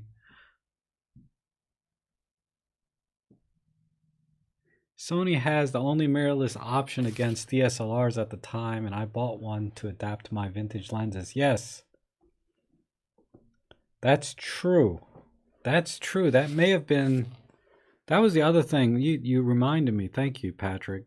That I wanted to be able to buy cheap lenses and adapt them to the Sony, and I wasn't able to do that on the other cameras either.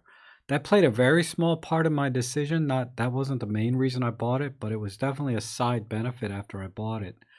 So I have I got at least three Sony adapters, you know, for Nikon and for Minolta. I have like two Nikon adapters because I didn't, you know, there's two Nikon lenses that I always shoot with. So I got adapters and they're just glued to those. And then, not literally, but, and then I have some Minolta glass. So I may have two Minolta adapters as well. And John is saying the A7 series is a good full frame. Yeah, I mean, they seem like great cameras. I just and if I was still in the market for full frame, they would definitely be on my short list. Um,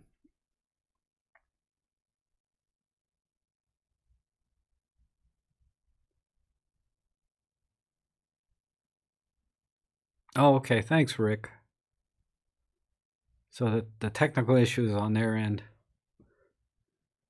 Yeah, I've tried to optimize my setup here.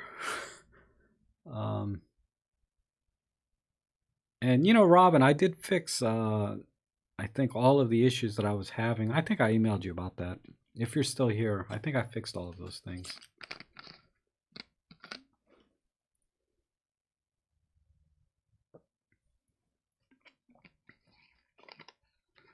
Why full frame if you can go medium format? Because medium format is a small fortune. My God, even a used GX50 is still like $3,000.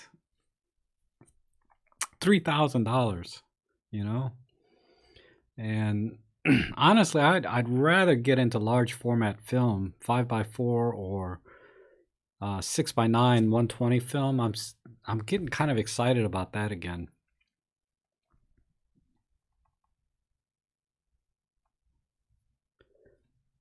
Yeah, yeah. Every third Thursday, Since you volunteered not to be in the next one, though, I'm thinking of another guest. Uh, I'm waiting for a response. We'll see. We'll see because I really I 3 is the limit that I can do on Skype because I talked to a buddy of mine who Skypes all the time at work, professionally, and he said they never do video Skype, and they have the top of the line multi-gigabit connection or whatever, and they can't even do it, so they just do audio only. So what I might be able to do, Robin, is uh, I can bring you in on audio, but probably not video. So we might have to do a dry run on audio only. Then I think I can have as many people as I want because audio takes so little bandwidth. But video wise, I think I can only support 3, and even then, it's a little bit. It's really pushing the limit of what I think I can handle, bandwidth wise. And yeah, Emily is. I'm 99% sure about Emily for next time. So every third Thursday of the month, I'm gonna try and do a collab. And Emily is definitely on board. So for those of you that are here now, just a little spoiler alert: I do have Emily from Micro Four Thirds coming on next month. Barring something else happens, she should be on my next live collab.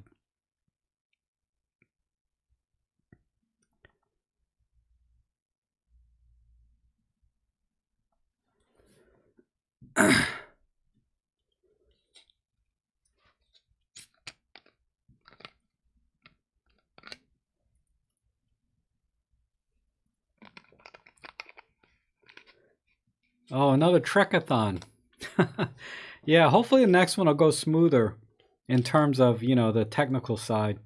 Because that was driving me batty with the windows resizing and the sound dropping in and out.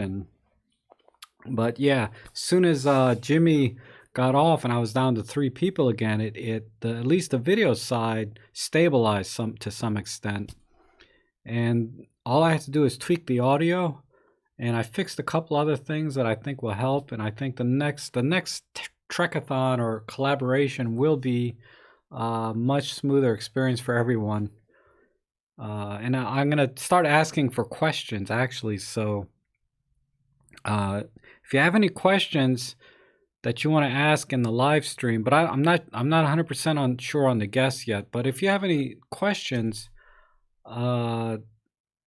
submit them on my website. I have a little button that says live stream, and you click on that and it takes you to a little page and you can submit questions there.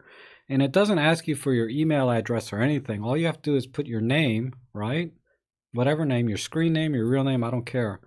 And then a question, and you submit that, and it'll come to my email directly.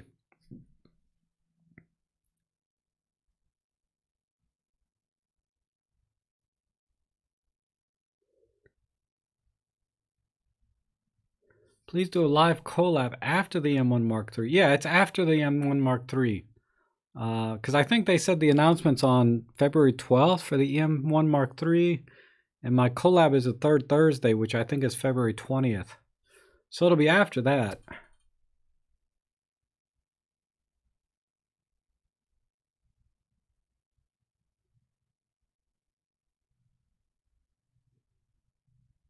Lauren's saying he's never seen a favorable review on Sony kit lenses. But on the Panasonics, Olympus, and Nikon's, Fujis, they have good kit lenses. Sony top-end lenses must be okay. My new forum. Yes, Rick's asking about my new forum. I do have a forum on my website, and the intent really is to for you guys to be able to submit ideas and suggestions that I can do on YouTube in terms of tutorials, and just to, for me to be able to connect with you other than through these live streams, because not everybody can be here, and you can ask me questions there directly as well. And then I also have some additional categories that just, if you want to share some pictures or just have general discussion about photography and gear, It's not meant to replace, some already excellent forums out there or to be anything like that. It's really a place that I can still connect with you at least, because the way I did it before is I kept getting emails, and honestly, they would get lost in all of the email that I get, every day. I get hundreds of emails, and I'd go back and I say, "Oh my God, somebody emailed me like a month ago and I didn't get back to them yet." And it was something, and it just makes me feel bad. So the forum is something I check every day, and if I can, I'll respond to a question there, or I can respond to or keep track of YouTube suggestions for next videos. So that's kind of what I want to use it for. But like I said, I got additional forums there if you guys want to do the social community thing and just share your images or talk about gear. It's a regular forum. So thanks for asking, Rick.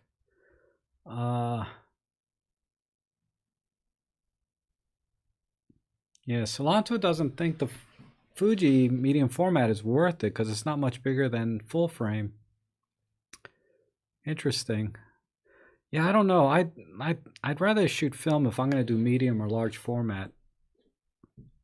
Because with digital, you can kind of, for the cost of the medium format cameras, I can just do that Brenzier or whatever method they call, where you take several pictures and stitch them back together and get effectively a medium format image.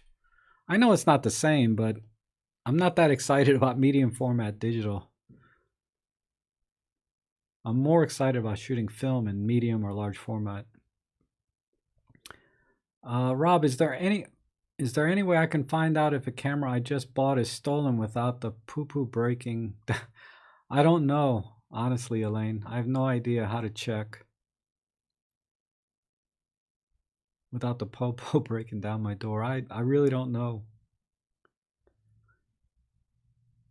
I remember someone said there was a website that photographers put their serial numbers in when they get their cameras stolen, and you can search that database to see if it's on there. But I don't remember what the name of that site was, where photographers entered their information for if their cameras were stolen. I mean, if anything of mine got stolen, it's gone, because I haven't taken serial numbers down on anything.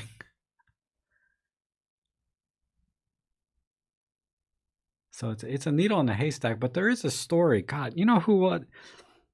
It was Elaine. It was a video that I saw by Mattias Burling, that he bought a Leica, and then he went to the website and found out it was stolen. So I think on his channel, he may have a link to that website in one of his videos for that website. So check that out. Mattias Burling, where he talks about a stolen Leica.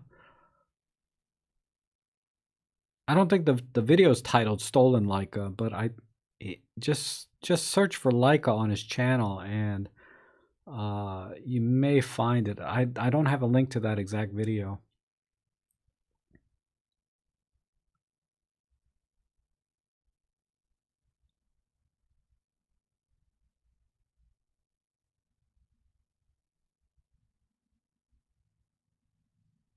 Olympus has pro lenses, are of immaculate build quality, and weatherproofing is a major selling point. And more important, you can go out. Yes. Yeah, the pro lenses, like I said, all of the Olympus glass is excellent. And they're worth what you pay for. And if you can get a better deal on them, all the better. Like I said, the 45-1.8 is the best value lens they have. There is one lens though, and I can't remember. I always forget what lens it is that I didn't like. Because I didn't like it, so I don't remember it. There was one. And I don't count the 15mm body cap lens as a lens. It's kind of a toy lens. Shoot, I can't remember. I like all their lenses. Let's see, the difference to his full frame is about half a stop or so. There's not much difference in the look. Yeah,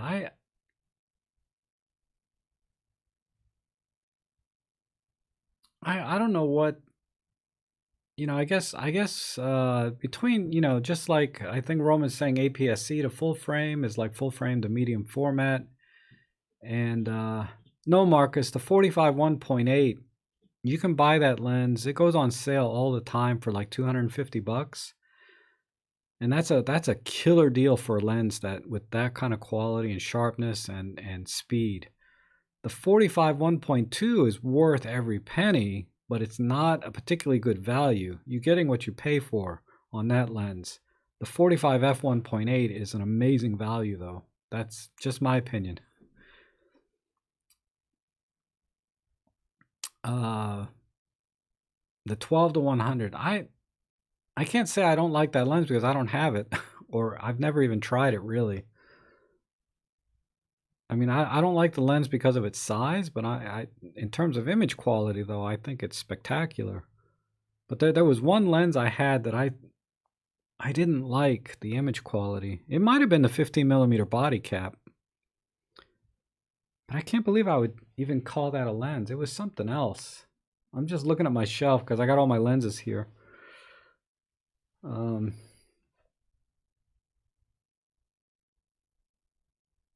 I don't know. Anyway, uh, supposedly prices are going up February 1st on the pro lenses.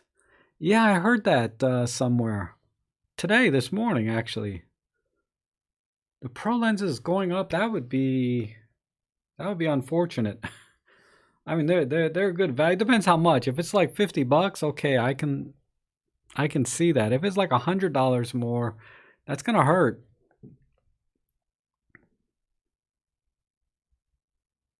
But I buy most of my lenses refurbished or used. Um,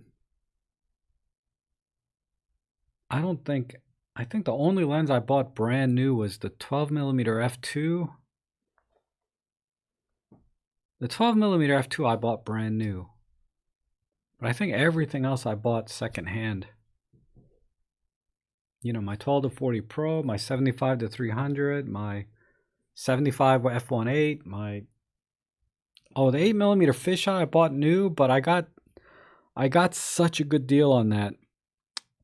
Excuse me, because that retails for like 900 bucks. I think I paid 650 for it, so I could not buy it because it was a lens I can definitely use. I could justify as a business, and I got it for like 250 bucks off. It was at a launch event, and they were waiving the sales tax, and they were discounting $100 plus they had a lens trade in for another $100 off. So I saved almost $300. Well, effectively $300 because of the sales tax. I didn't have to pay that either. So I got a $900 lens for 600. But uh, yeah, that fisheye lens is awesome. I keep looking at it. It's right over, right over there. And I got it brand new. Oh, RL is saying that the Mattis Burling story with the stolen Leica is a really nice one. He returned it to the original owner, even though it cost him thousands. Yeah. Yeah, I remember that story. So hopefully, Elaine, you can find that video, or maybe RL knows what a link. You can provide a link to it because I just don't know. I buy used lenses at garage sales and sell them on eBay. Yeah, that's a good idea. I used to play that game about 4 years ago. Buy low, sell high, and then I ended up with more stuff than I could manage, and I just got lazy and didn't sell them. So I got a ton of crap. So it wasn't the right business model for me. I just couldn't work it. Oh, you got a 1718 for 180. Oh my god, that rocks, Costa. The 17 f1.8. I paid 250 for mine, and I thought that was a good deal. Hey Han, how are you?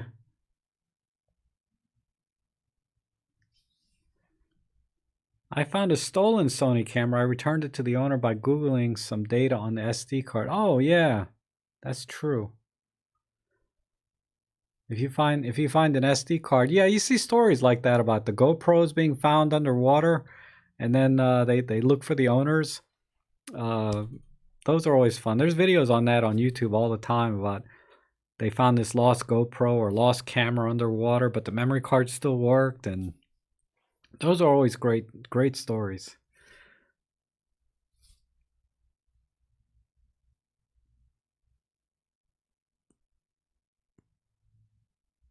Yeah, but good on you, John. That's true, Dave. Yeah.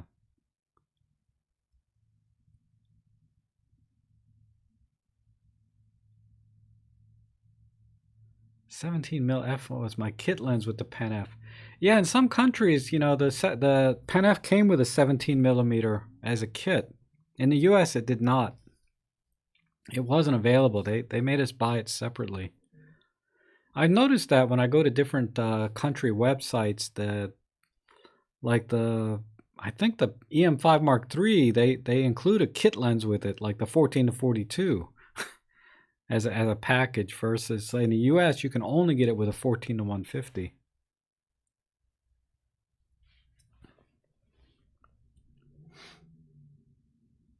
The M1 Mark III confirmed coming with same 4-year-old sensor. I hope not, because it's indicative of how little is being thrown at it. Yeah, I don't know, Fotis, about the sensor. I think they said it's pretty much confirmed it will have the same sensor. And I thought about that. The sensor itself doesn't concern me, because a lot of the innovation in cameras is in the processing. At least, that's what I think, is that, you know, it's in the processing and the build quality of the camera. Because, and by build quality, I don't mean like the physical build, but internally the quality of the circuitry and things. Because a lot of noise, the way you improve noise performance in a camera is you have to reduce the internal noise generated by the camera's own circuitry, which reminds me why reminds me of Robin's video again. He was saying put a 1 terabyte of memory internally, putting in Wi-Fi, all of these things that you put into a camera add internal noise electronically and raises the noise floor of all the circuitry in the camera, so that you're going to have more noise in your images. So so there's a lot of things that go into a camera other than the sensor that make the camera superior.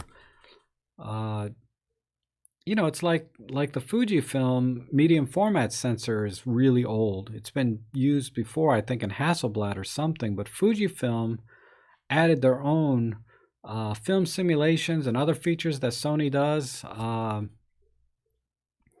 to make it better, right? Even though it was a very old sensor, and nobody complained about the image quality on the GFX 50 or whatever that thing's called. And the same thing with the sensor in the M1 Mark II and the EM5 Mark III. They can do a lot with that sensor and make a much better camera without changing the sensor. Just imagine, if you put, you could put a camera sensor from 10 years ago into our cameras now. Like if you took a sensor from an EPL1, like maybe one of the first Micro Four Thirds sensors, into our current cameras, they would perform much better because of the circuitry and the processing involved. But I think, but I get your point. I mean, I would have liked to have seen some innovation in the sensor as well. But all they need to do on that sensor is really put on a kick butt focusing system on top of it, because it's all layered, right? The focusing is layered on top of the sensor, which is manufactured by Sony. They can put a kick butt focusing system on that. That alone would be an upgrade on the sensor.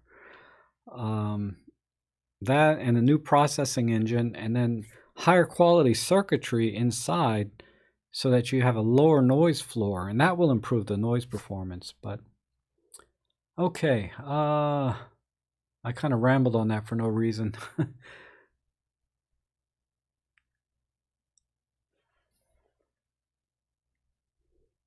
um,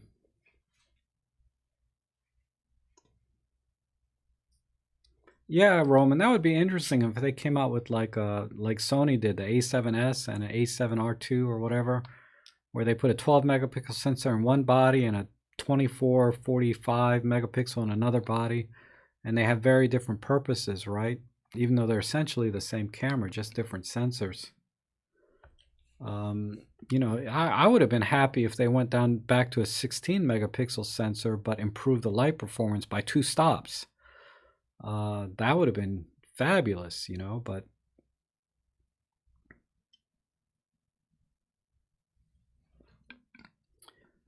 yeah, Han is saying that OM1 Mark III is going to have better ISO and autofocus performance. Yeah, and like I said, even with the same sensor, they can improve noise performance just by the quality of the components. Maybe add more shielding inside. I don't know. I'm not an engineer, electrical engineer, but I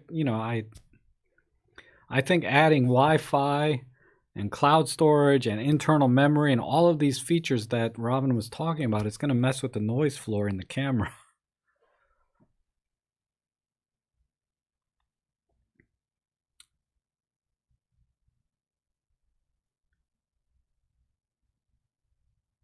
Where's the BSI and a couple more megapixels? Not that it's necessary, but I'm talking about making a statement in regards to future of the platform. Oh, well, yeah, if you're talking about making a statement, that's a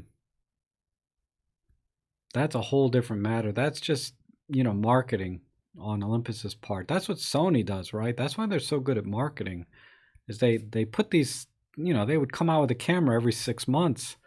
How many A60 6000 series cameras do they have, or and how many came out within 1 year or 2 years?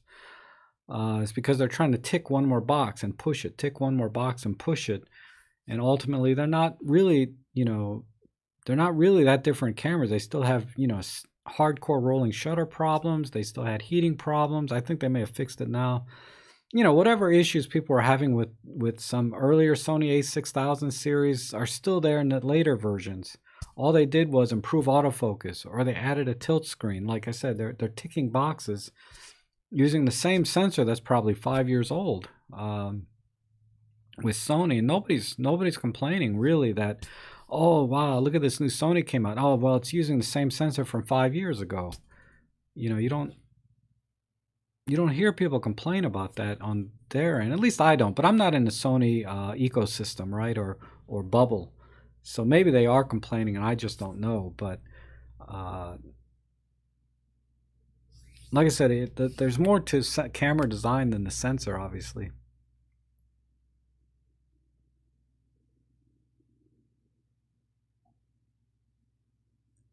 Did we ever get a prime? No, you're right, Kostov. I don't know if we ever got a prime lens with our cameras in the US.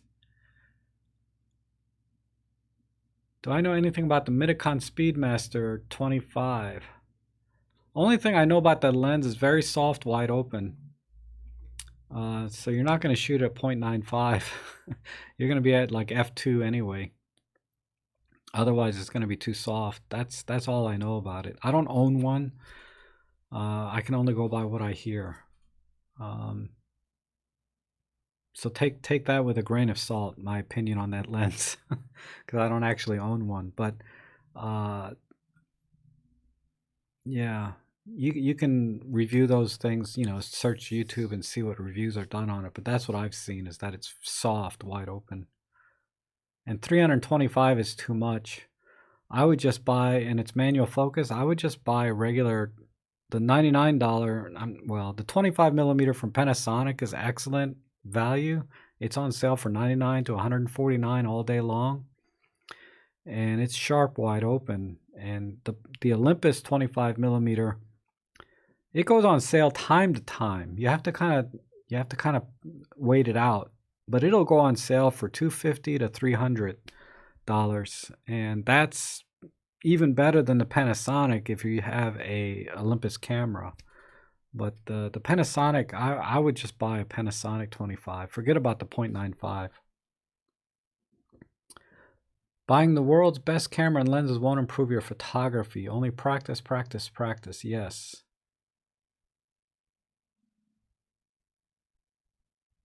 Part of the game is knowing your camera well. Yes.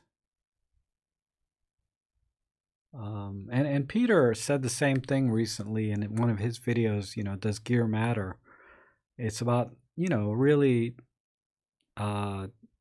knowing your camera, and that's primarily what my channel has been about, right? Is for the absolute beginner to take a camera and go through all of the settings to get the most out of it, right? Because these cameras do so many things, and Robin and Sulanto, and I don't know if Peter, if you're watching later, don't forget about that creative challenge that that one of the viewers put to us in the live stream in our collaboration. I'm already working on that, so remember that they want to see the thought process and then how we get to our final image. So I think I'm really going to step up my game on that video, so you guys watch out for that. It's going to take me a few weeks, but that video is going to rock.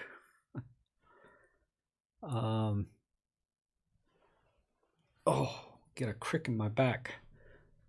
I took that pillow out earlier. Now I'm not squirming as much, but now I got a crick in my back. Getting old sucks. And I know I'm young compared to most of you, but EP1 was not ready to fully realize first Micro Four Thirds. The EM1.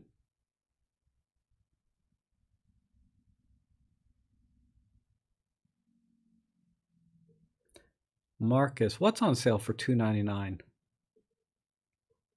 And Sienna's saying, I left Sony because at the time there was very few APS-C lenses. They seem only focusing on full frame. Yeah. Yeah, there was kind of a gap there. I don't know about now, but there was a kind of a gap there where there were no new APS-C lenses.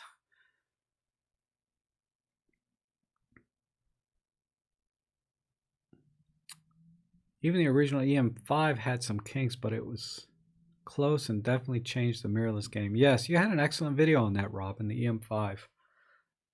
The Mark 1. Excellent camera, excellent video.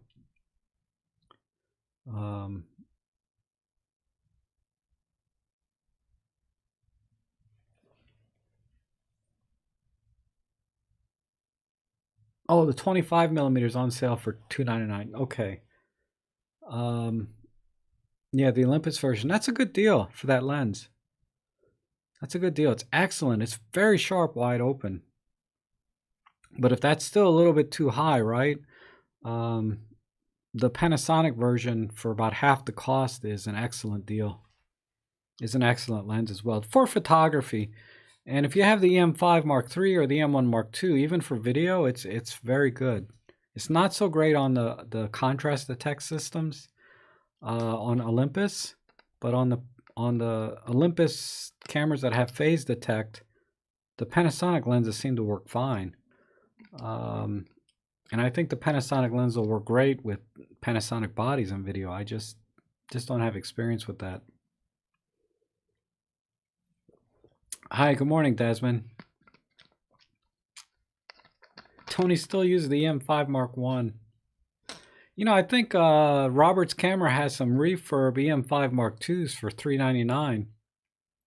I was half tempted to get one, but I really need to get a 360 camera next. For my work, actually. I'm thinking about offering some 360 services.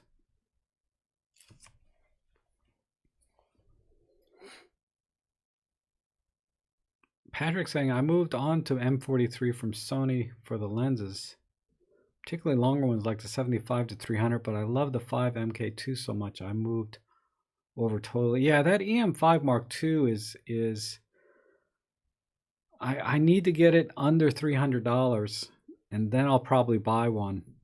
I know that's asking a lot, but it's a camera I absolutely do not need, and it would be a shelf piece for me. But that's how much I like that camera. Is I I would love to have it just on my shelf, but I don't want to spend too much for a shelf piece. I might use it, but yeah, just just having that camera in my hands and saying what a great camera this is worth a little bit to me. A couple $100 maybe.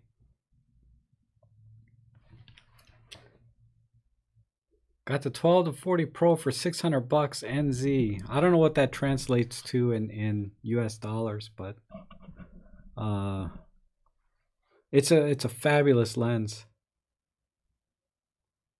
And Tony has an EM1 Mark 1. Yeah, excellent cameras. I mean, I like those cameras because they have the regular tilt screen and not the fully articulating. So I think for photography, they're just easier to use, at least for me. Oh, Elaine, you found it. Stolen camera finder. Okay. But if you find that Mattias Burling site, maybe it's a same or different site, but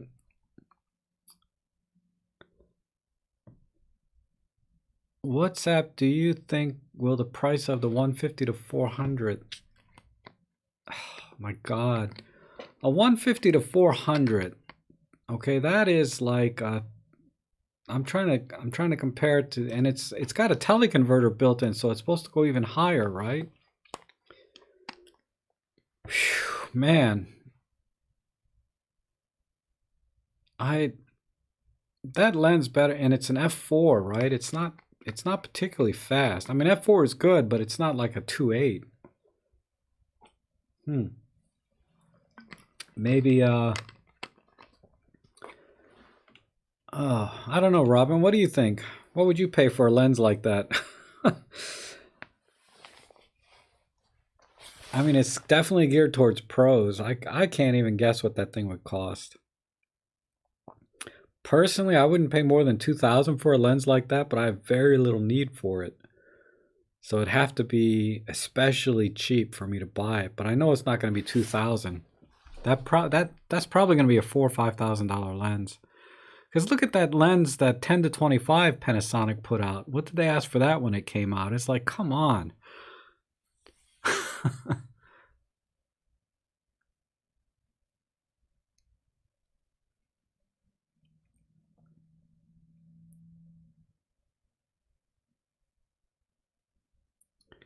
Fully articulating screen are good if you shoot above the head for vertical pictures. Yes, if you're like this, I mean, like this is one thing, right, at an angle and going up. But if you're all the way like this, but I never shoot like that. I would break my neck. But yeah,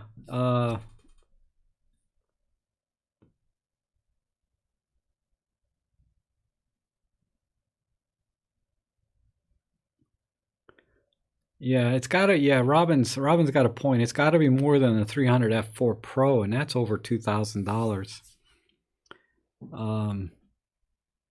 I would buy it for. Yeah, I'm guessing 4,000. $4,000 US minimum. And that's going to be like the lens that you see all the Olympic people shooting with, not and hardcore birders that have what, $4,000 to drop. Man, I can get like I can get a Miata ND1 for that price in good condition. I'd rather have a Miata. Just an old beater Miata to drive around for $4,000.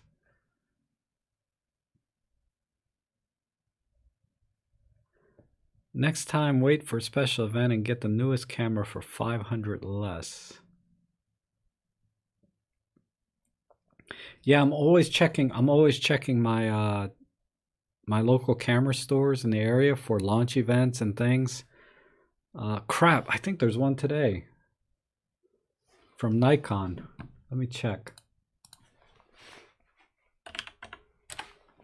Oh, today's Sunday. I think I missed it. No, crap, I'm way ahead. It's February 24th. They're having some launch event. Not a launch event, but like a Nikon event. I'll show you guys. It's this thing. February 24th. Story behind the images. Oh, eh. But usually at these events, they have like things on sale. But I don't know. I just go there for the freebies, like some pens and hats and things, right? What about the news that Olympus is increasing prices of the pro lenses? Yeah, you know, 50, $100 maybe, but if they increase it more than that, that's going to be painful.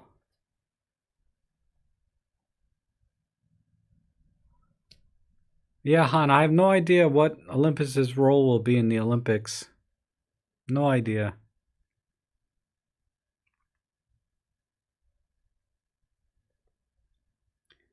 50, I have to pay $50. Yeah, I saw that. I saw that when I pulled it up. I ain't doing that. Unless we get some serious swag, right? You get there and they give you this bag of Nikon stuff that's worth more than 50, but I doubt it. Oh, why am I showing you guys my stats? Nobody cares about that.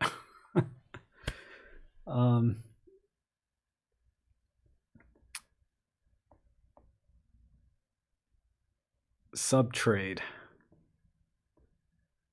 I don't know what you mean, theme.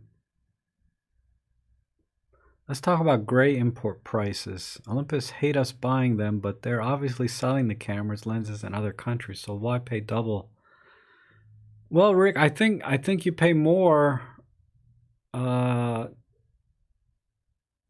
the US anyway because of the warranty. You know, because when I buy gray market, I've never bought gray market, but if I did buy gray market, it would be without a warranty. And usually the difference in price is about $200. So let me give you an example. There's all kinds of gray market stuff on Amazon. EM5-3.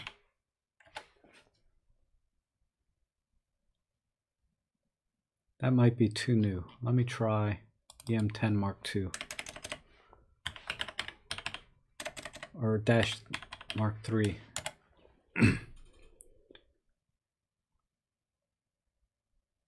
So they're $449 there.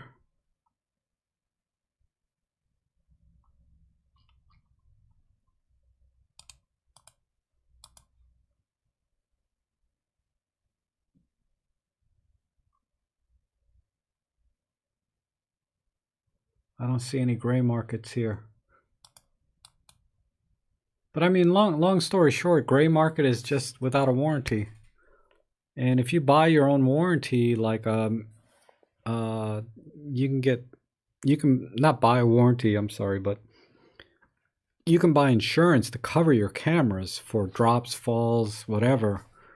And effectively that will cost the same as buying the camera with a warranty. Some people do that. They buy their own insurance on the cameras, then they buy gray market stuff and they don't have to worry whether it has a warranty or not.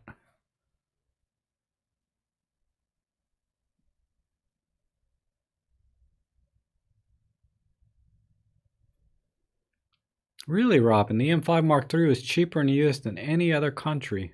Huh.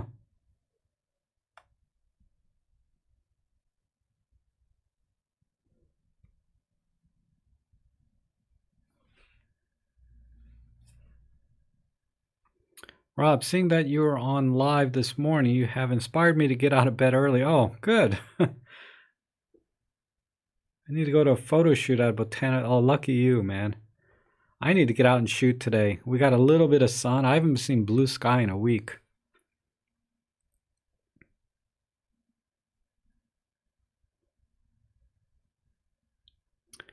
Yeah, Patrick, the US prices are cheaper, but I think that's because we don't have a VAT, right? Like some kind of value-added tax on our cameras. We pay sales tax like 6%, but I think VAT is like 20% or something, isn't it?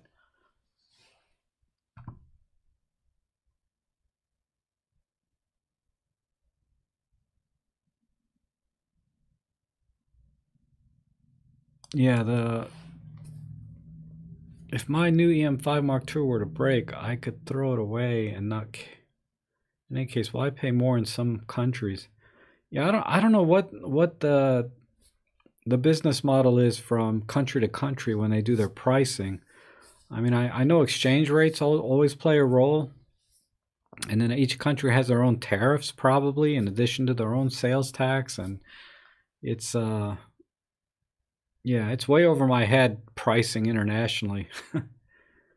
But I know here in the US the camera prices are usually about $200 cheaper. I was hoping I could find an example right on Amazon.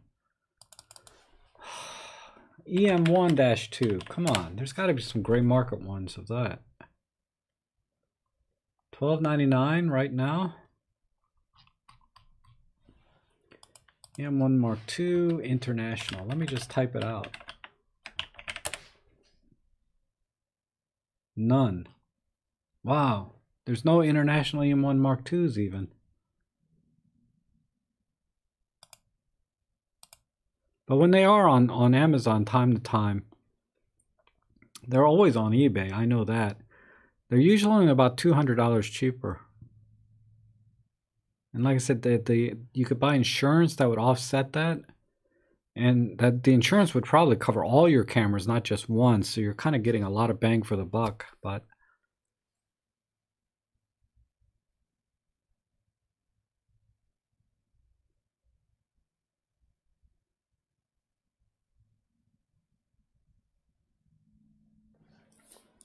let me just check eBay real quick. Olympus E-M1 2. And we'll pick new. Put you guys in on the page here. Where is it? Where's the little tick box for new and used? Here it is. New. $7.99. So that's got to be international, no warranty.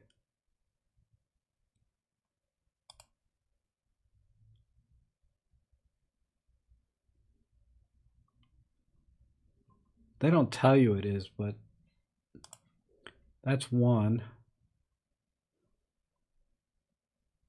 Oh, there's a silver one, $12.99. See, this is the going price right here. This 12.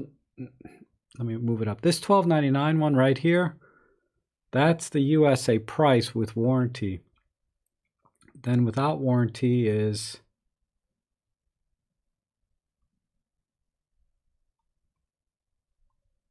now there's none without warranty. Man, where are all the gray market cameras? It must be this one. $10.89. So you see what I mean? It's $200 cheaper. This is the gray market one. Prohibit to order with EU country shipping. So yeah, so this is the gray markets. So there you have it. 200 bucks.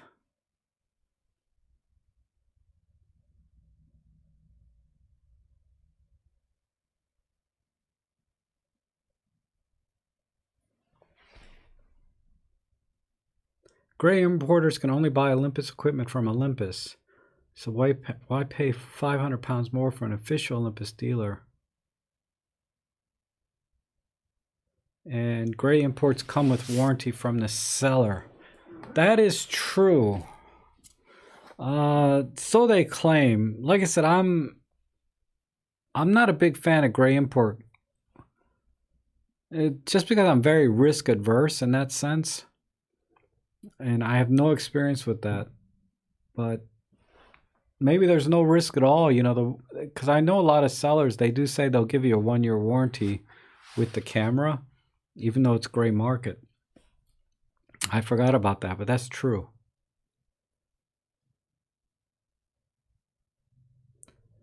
sales. So Rob, when I was looking for the 12 to 40, I struggled to find one. The salesman told me they had no stock, that even Olympus stock was low on all lenses. Do you believe that? Whew, maybe. Yeah. That's a little surprising though. I mean, if you're trying to buy it locally, let me take a look at let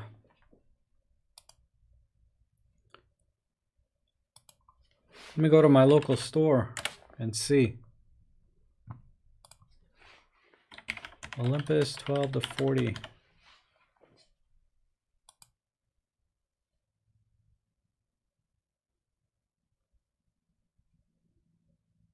Yeah, in stock, ready to ship, and their website's pretty accurate.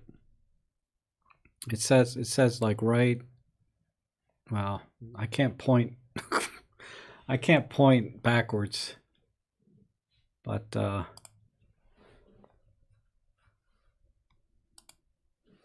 yeah, I don't know, Desmond. I don't know if I believe that or not, because if my local store has it, then it shouldn't be out.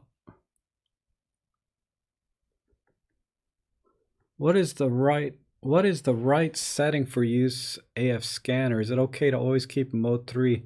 Me personally, I always keep it on mode 3. Maximum sensitivity and mode 3. And and then I just leave it at that. I don't give it much thought. A lot of, it's kind of like a lot of things I do, I just want the best or the fastest. So I just set it to that, even though it may not be the most appropriate one. It's been working fine for me. It's kind of like, I don't know, like, I hate to use a Star Trek reference, but when they got their spaceships, they have a warp 1, right?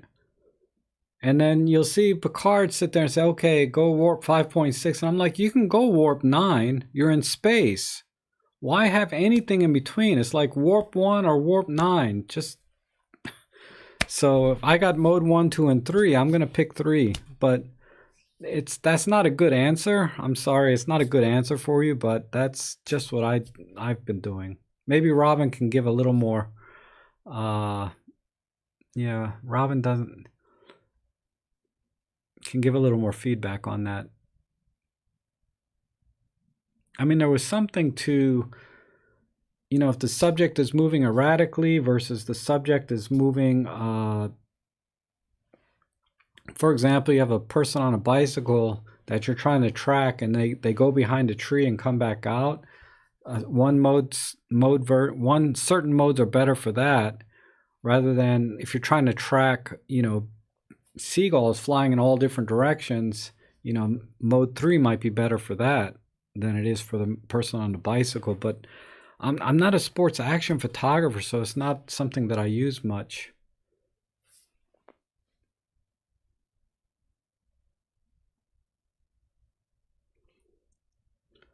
I like the black or silver.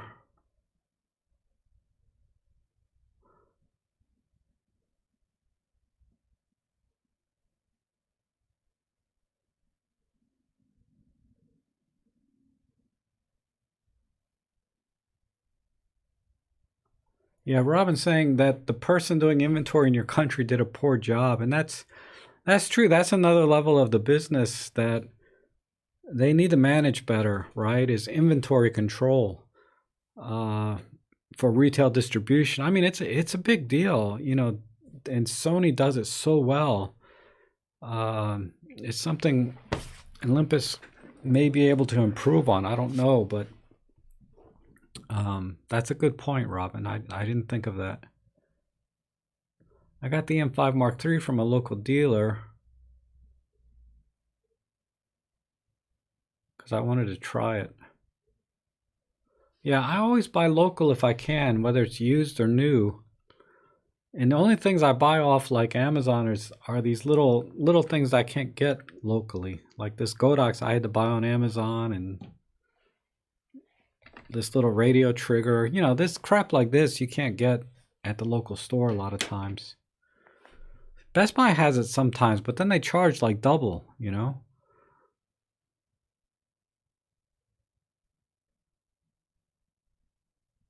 Oh, Robin did inventory for 4 years at Olympus. Wow.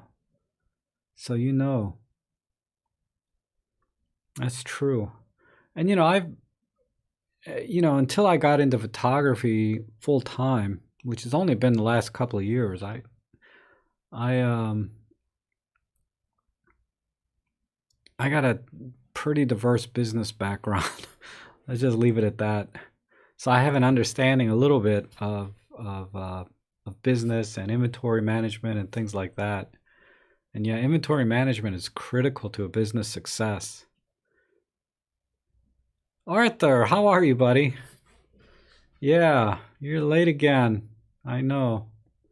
It's okay. Better late than never. I'm trying to find warp 9 on my camera. Yeah. Warp 9, baby. It's like why have warp 5? And then they're even more granular. Warp 5.6. I'm thinking of an f-stop, right? Is there a 5.6 f-stop? Is it? I'm so confused now. Anyway, why? Why have that? You're in space.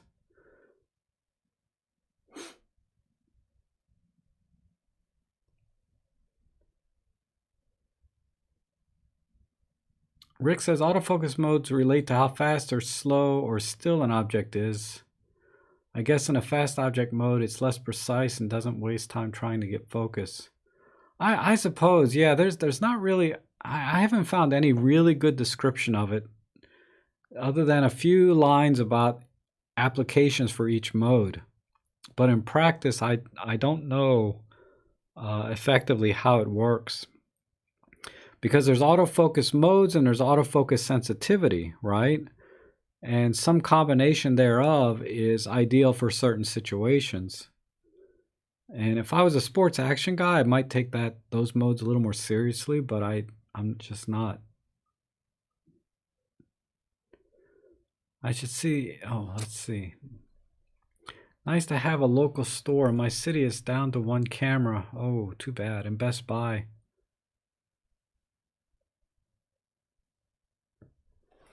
Oh, Sammy's is gone. Wow.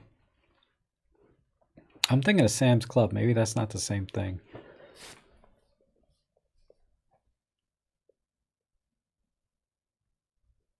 Oh, high warp burnt out the crystals. Okay. I guess. Overheating issues, right? Like Sony cameras going to warp 9.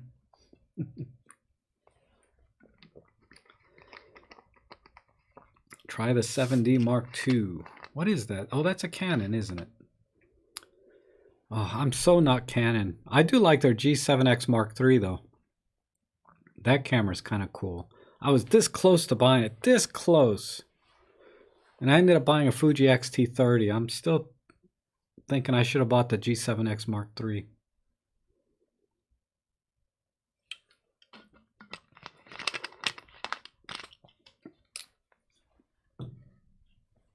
Oh, man. 90 miles to the nearest camera store. That would suck. In practice, autofocus won't normally let the shutter release until it's happy that focus is good enough. The different settings let you choose perfect focus over good enough. Wow. Really? That's something I'm going to have to test then.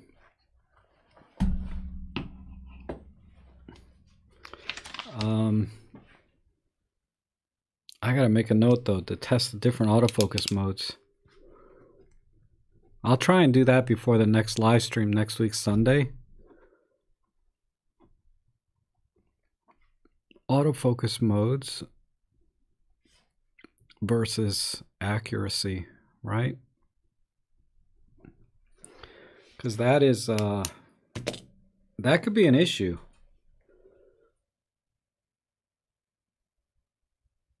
Oh, hey Arthur, you were thinking about the G7X Mark III also?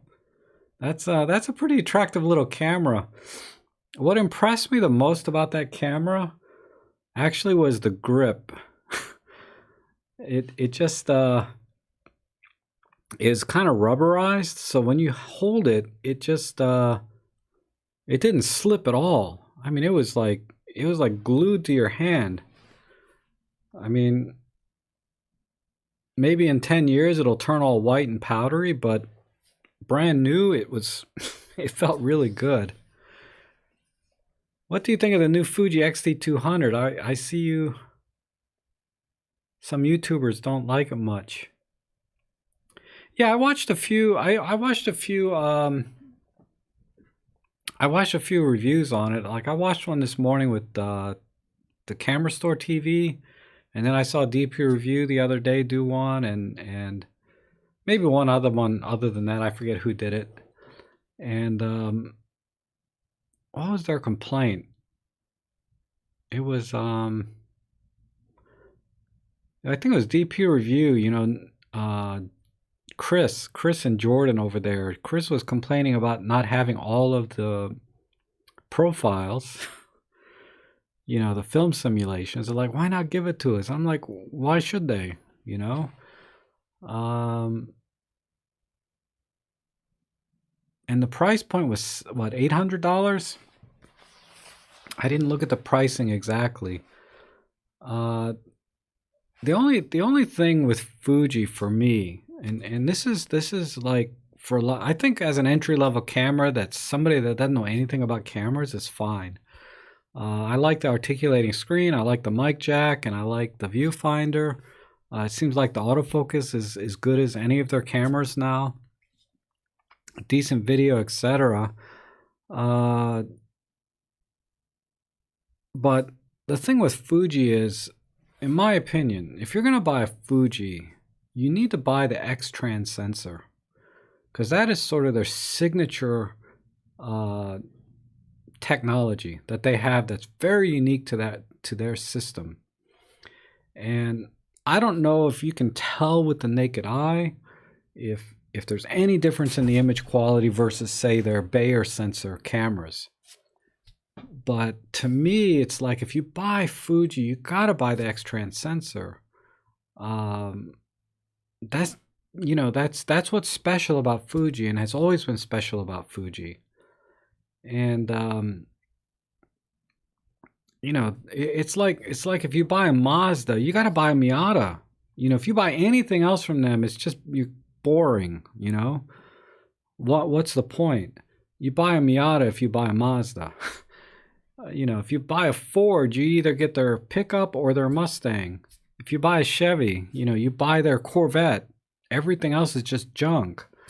And I'm not saying all their other cameras are junk. I'm just saying that's kind of their signature thing. So that's kind of what I feel about the XT200. It's a fine generic camera. It's just, I mean, most of the cameras are the same now. You just change the label on the front, and you can take a good picture. But if you're gonna buy a Fuji, you buy the X-Trans sensor. That's how I feel about it. It's like Olympus. When you buy Olympus, you buy the Pen F, or you buy it because of the image stabilization, because there's something special about that camera. The ergonomics, I think, are unmatched across any other system I've ever tried. But the XT200 is not exciting. It's just kind of a low price point camera that is for the general market, that will get people into the Fuji system, but it's not a particularly special camera. Nobody's going to remember that camera in 2 years when the next one comes out. But people will always remember like the XT1, right? Fuji XT1 started it all. And then Fuji's compact cameras, they had the X70 and the XF10. Nobody cares about the XF10, but people still love their little XC70 because it had the X-Trans sensor in it. And I think, yeah, and John is saying because of the Fuji colors, they are nice, but I think the X-Trans sensor makes them even nicer. And like I said, it might be all in my head, but you know, that's just me. Guys, I'm surprised there's still so many people here. I really appreciate that. That's amazing. Let's see. And you guys are all talking amongst yourselves. That's awesome. Because I go on these rants sometimes for no reason. We're still going on about the single point autofocus versus continuous autofocus. You know, in low light, in very low light though, I found the single point autofocus works better. I guess that's kind of a no-brainer, right? But the continuous autofocus in low light you'll think you have a lock because you'll hear a beep, but when it's in continuous autofocus, it's constantly trying. So even though you got that initial beep, it may have tried to refocus before it takes the picture, and it's blurry. Because trust me, that's happened to me. I'm like, I got the beep. I got a beep. Why is it out of focus? And then I looked and I'm like, oh, I'm in continuous autofocus. But when I changed it to single point autofocus, every time it locked, it was fine. So just a little tip for low light focusing is use single point. Because continuous autofocus will get the lock, but if it tries to refocus, it might try to refocus by the time you push the shutter all the way down.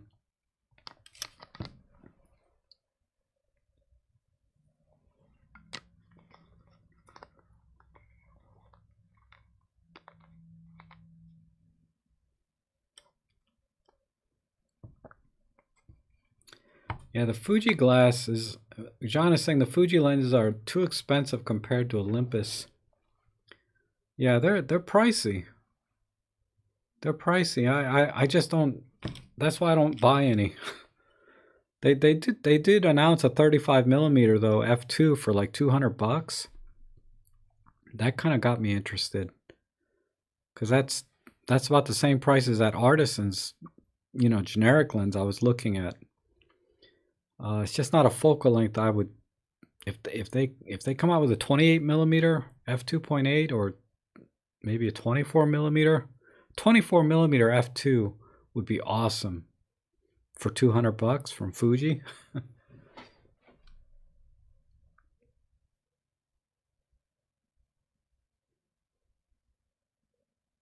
How did we manage before autofocus? I don't know.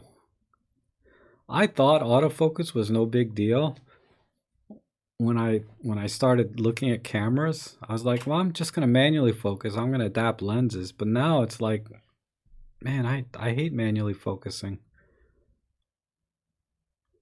Jose is asking, for real estate shooting regarding white balance, what reference do you use? I noticed that Rich Baum usually uses a white reference point, while Nathan Cole will use a gray card for their videos.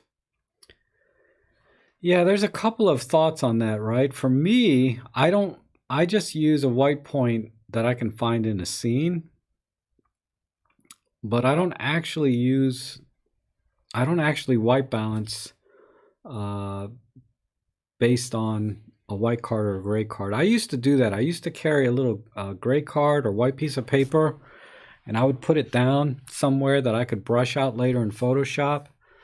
But what I do now is generally I take 6 pictures or five pictures. I will take 3 bracketed shots, ambient light, with auto white balance. And then I'll take another shot using flash on auto white balance. And then I might take one more picture, a 5th one, for the windows and things, to do the window pull. So if you've seen their videos, you know what I'm talking about. Once I have these 5 shots, I'll look at the 3 shots that I bracketed, and I'll pick the one that's closest to the one that matches the flash. And then I adjust the white balance manually in post-processing on each one so that they match. And I'll just pick a white point in the scene itself. If that particular room does not have anything white that I can white balance to, usually another room will. And then I'll match the second room that does have something I can do white balance. I can match or key the white balance to match it to the previous room that had nothing in it that I could key the white balance to, so that they look the same. Because the thing in real estate photography is you got to go room to room to room, and every room has got to look basically the same. Like particularly like I do a lot of offices, and the carpeting is the same on the entire floor. And if I'm taking pictures from one room to the next room, I got to make sure the carpet is the same color in the entire office, right? And that's just what I do. I usually just, long story short, I pick a white point in the room, and if that room doesn't have a white point, then I use I try and match it to another room that does in the same building, and then I use flash with auto white balance, because the light from the flash is a constant 5000K or whatever that number is, and that will usually white balance the entire room for me. So hopefully that answers your question.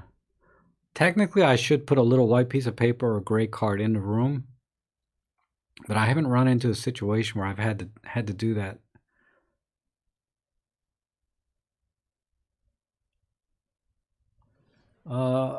Do you trust focus accuracy when using focus recompose? I've seen a few folks saying that depending on the distance and aperture, that may be a bad idea.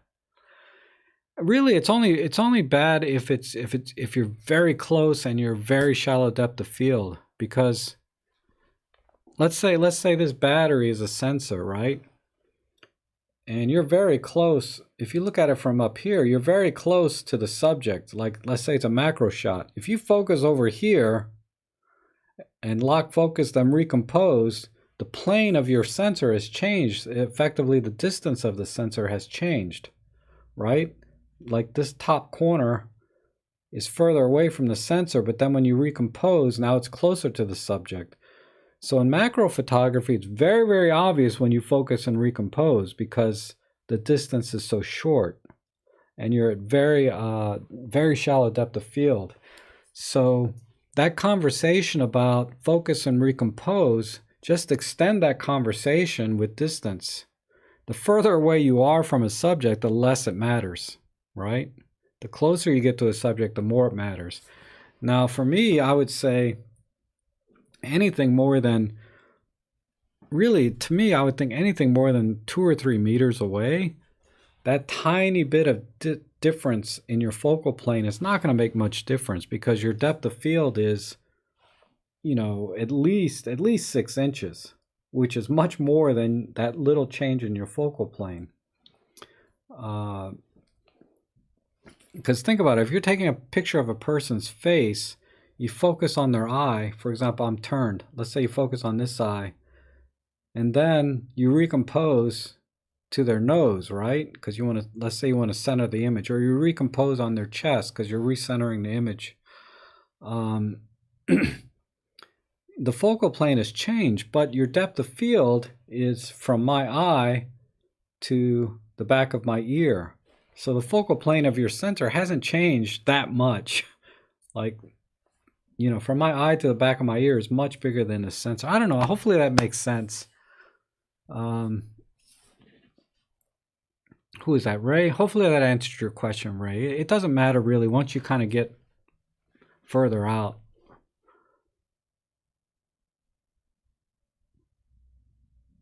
Anybody using Venus optics, they look awesome, but pretty expensive. Yeah, sorry, Plato, I'm not using any of their lenses. I don't center focus and recompose. Robin's saying I move the focus point to exactly where I need it. Yes. Robin is very critical focus is very important to him.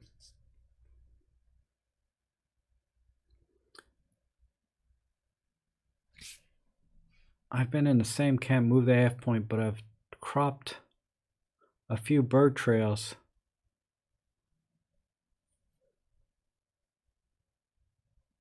I don't like the joystick. Yeah, me neither. I'm not a big fan of that.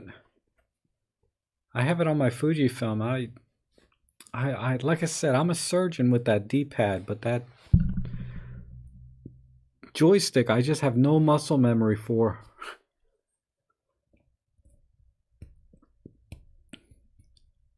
Yes.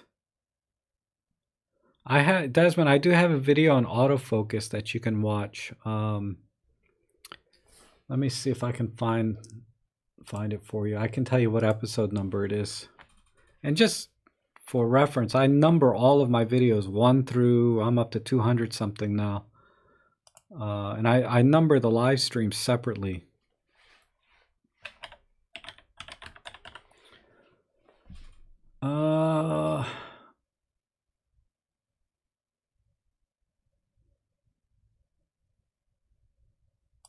It's an old one. I may have to update it.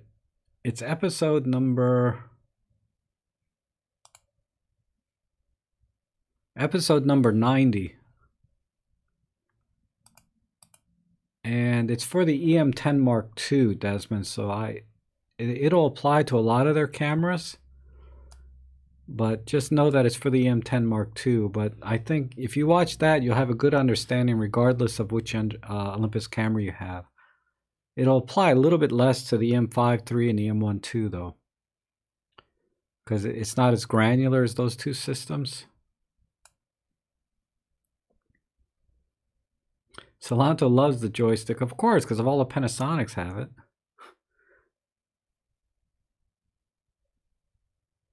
But that's because of the touch screen when you wear gloves. Oh, yeah. Like I said, there's a practical reason. I think the joystick's fine once I get a muscle memory for it. I just don't have it. Like if I started with a joystick from when I started with cameras with that Sony, I'd be fine right now. When discussing AF, be aware that Olympus now has 2 different systems and tech, so be sure the conversation about AF system. Yeah, I have it, the video I did was on contrast detect. I think that's what you're referring to, Rick. And now there's also a phase detect.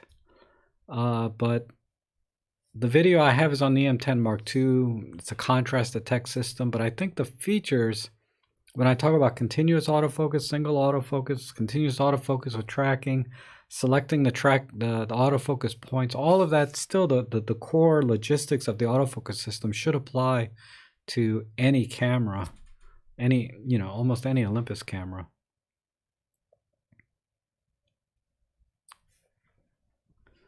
But all right, we're coming up on 3 hours, which means the battery on my EM1 Mark II is going to die any minute now. So this is your last chance to ask me a question or do a super chat. No, just kidding. That's not necessary. Yeah, I need to cook. And that's the problem, is I'll cook something like after the live stream, and then I'll just be so full and don't want to go out. See, there goes the battery. I told you. But yeah, Thursday live stream definitely is on. I'm trying to do Thursday and Sundays. And Ray is asking about moving the AF points. I think the front and near dials are worthy option too. You don't have to apply pressure like the joystick. That's a tricky one. I've never been able to work the front and rear dials as an autofocus, so. But anyhow, as you guys can see, my battery's gone, and we'll catch up with you guys on Thursdays at 3:45 p.m. or next week Sunday at 9:30 a.m. Eastern Daylight Time, New York City time. So thanks again, everyone, for joining.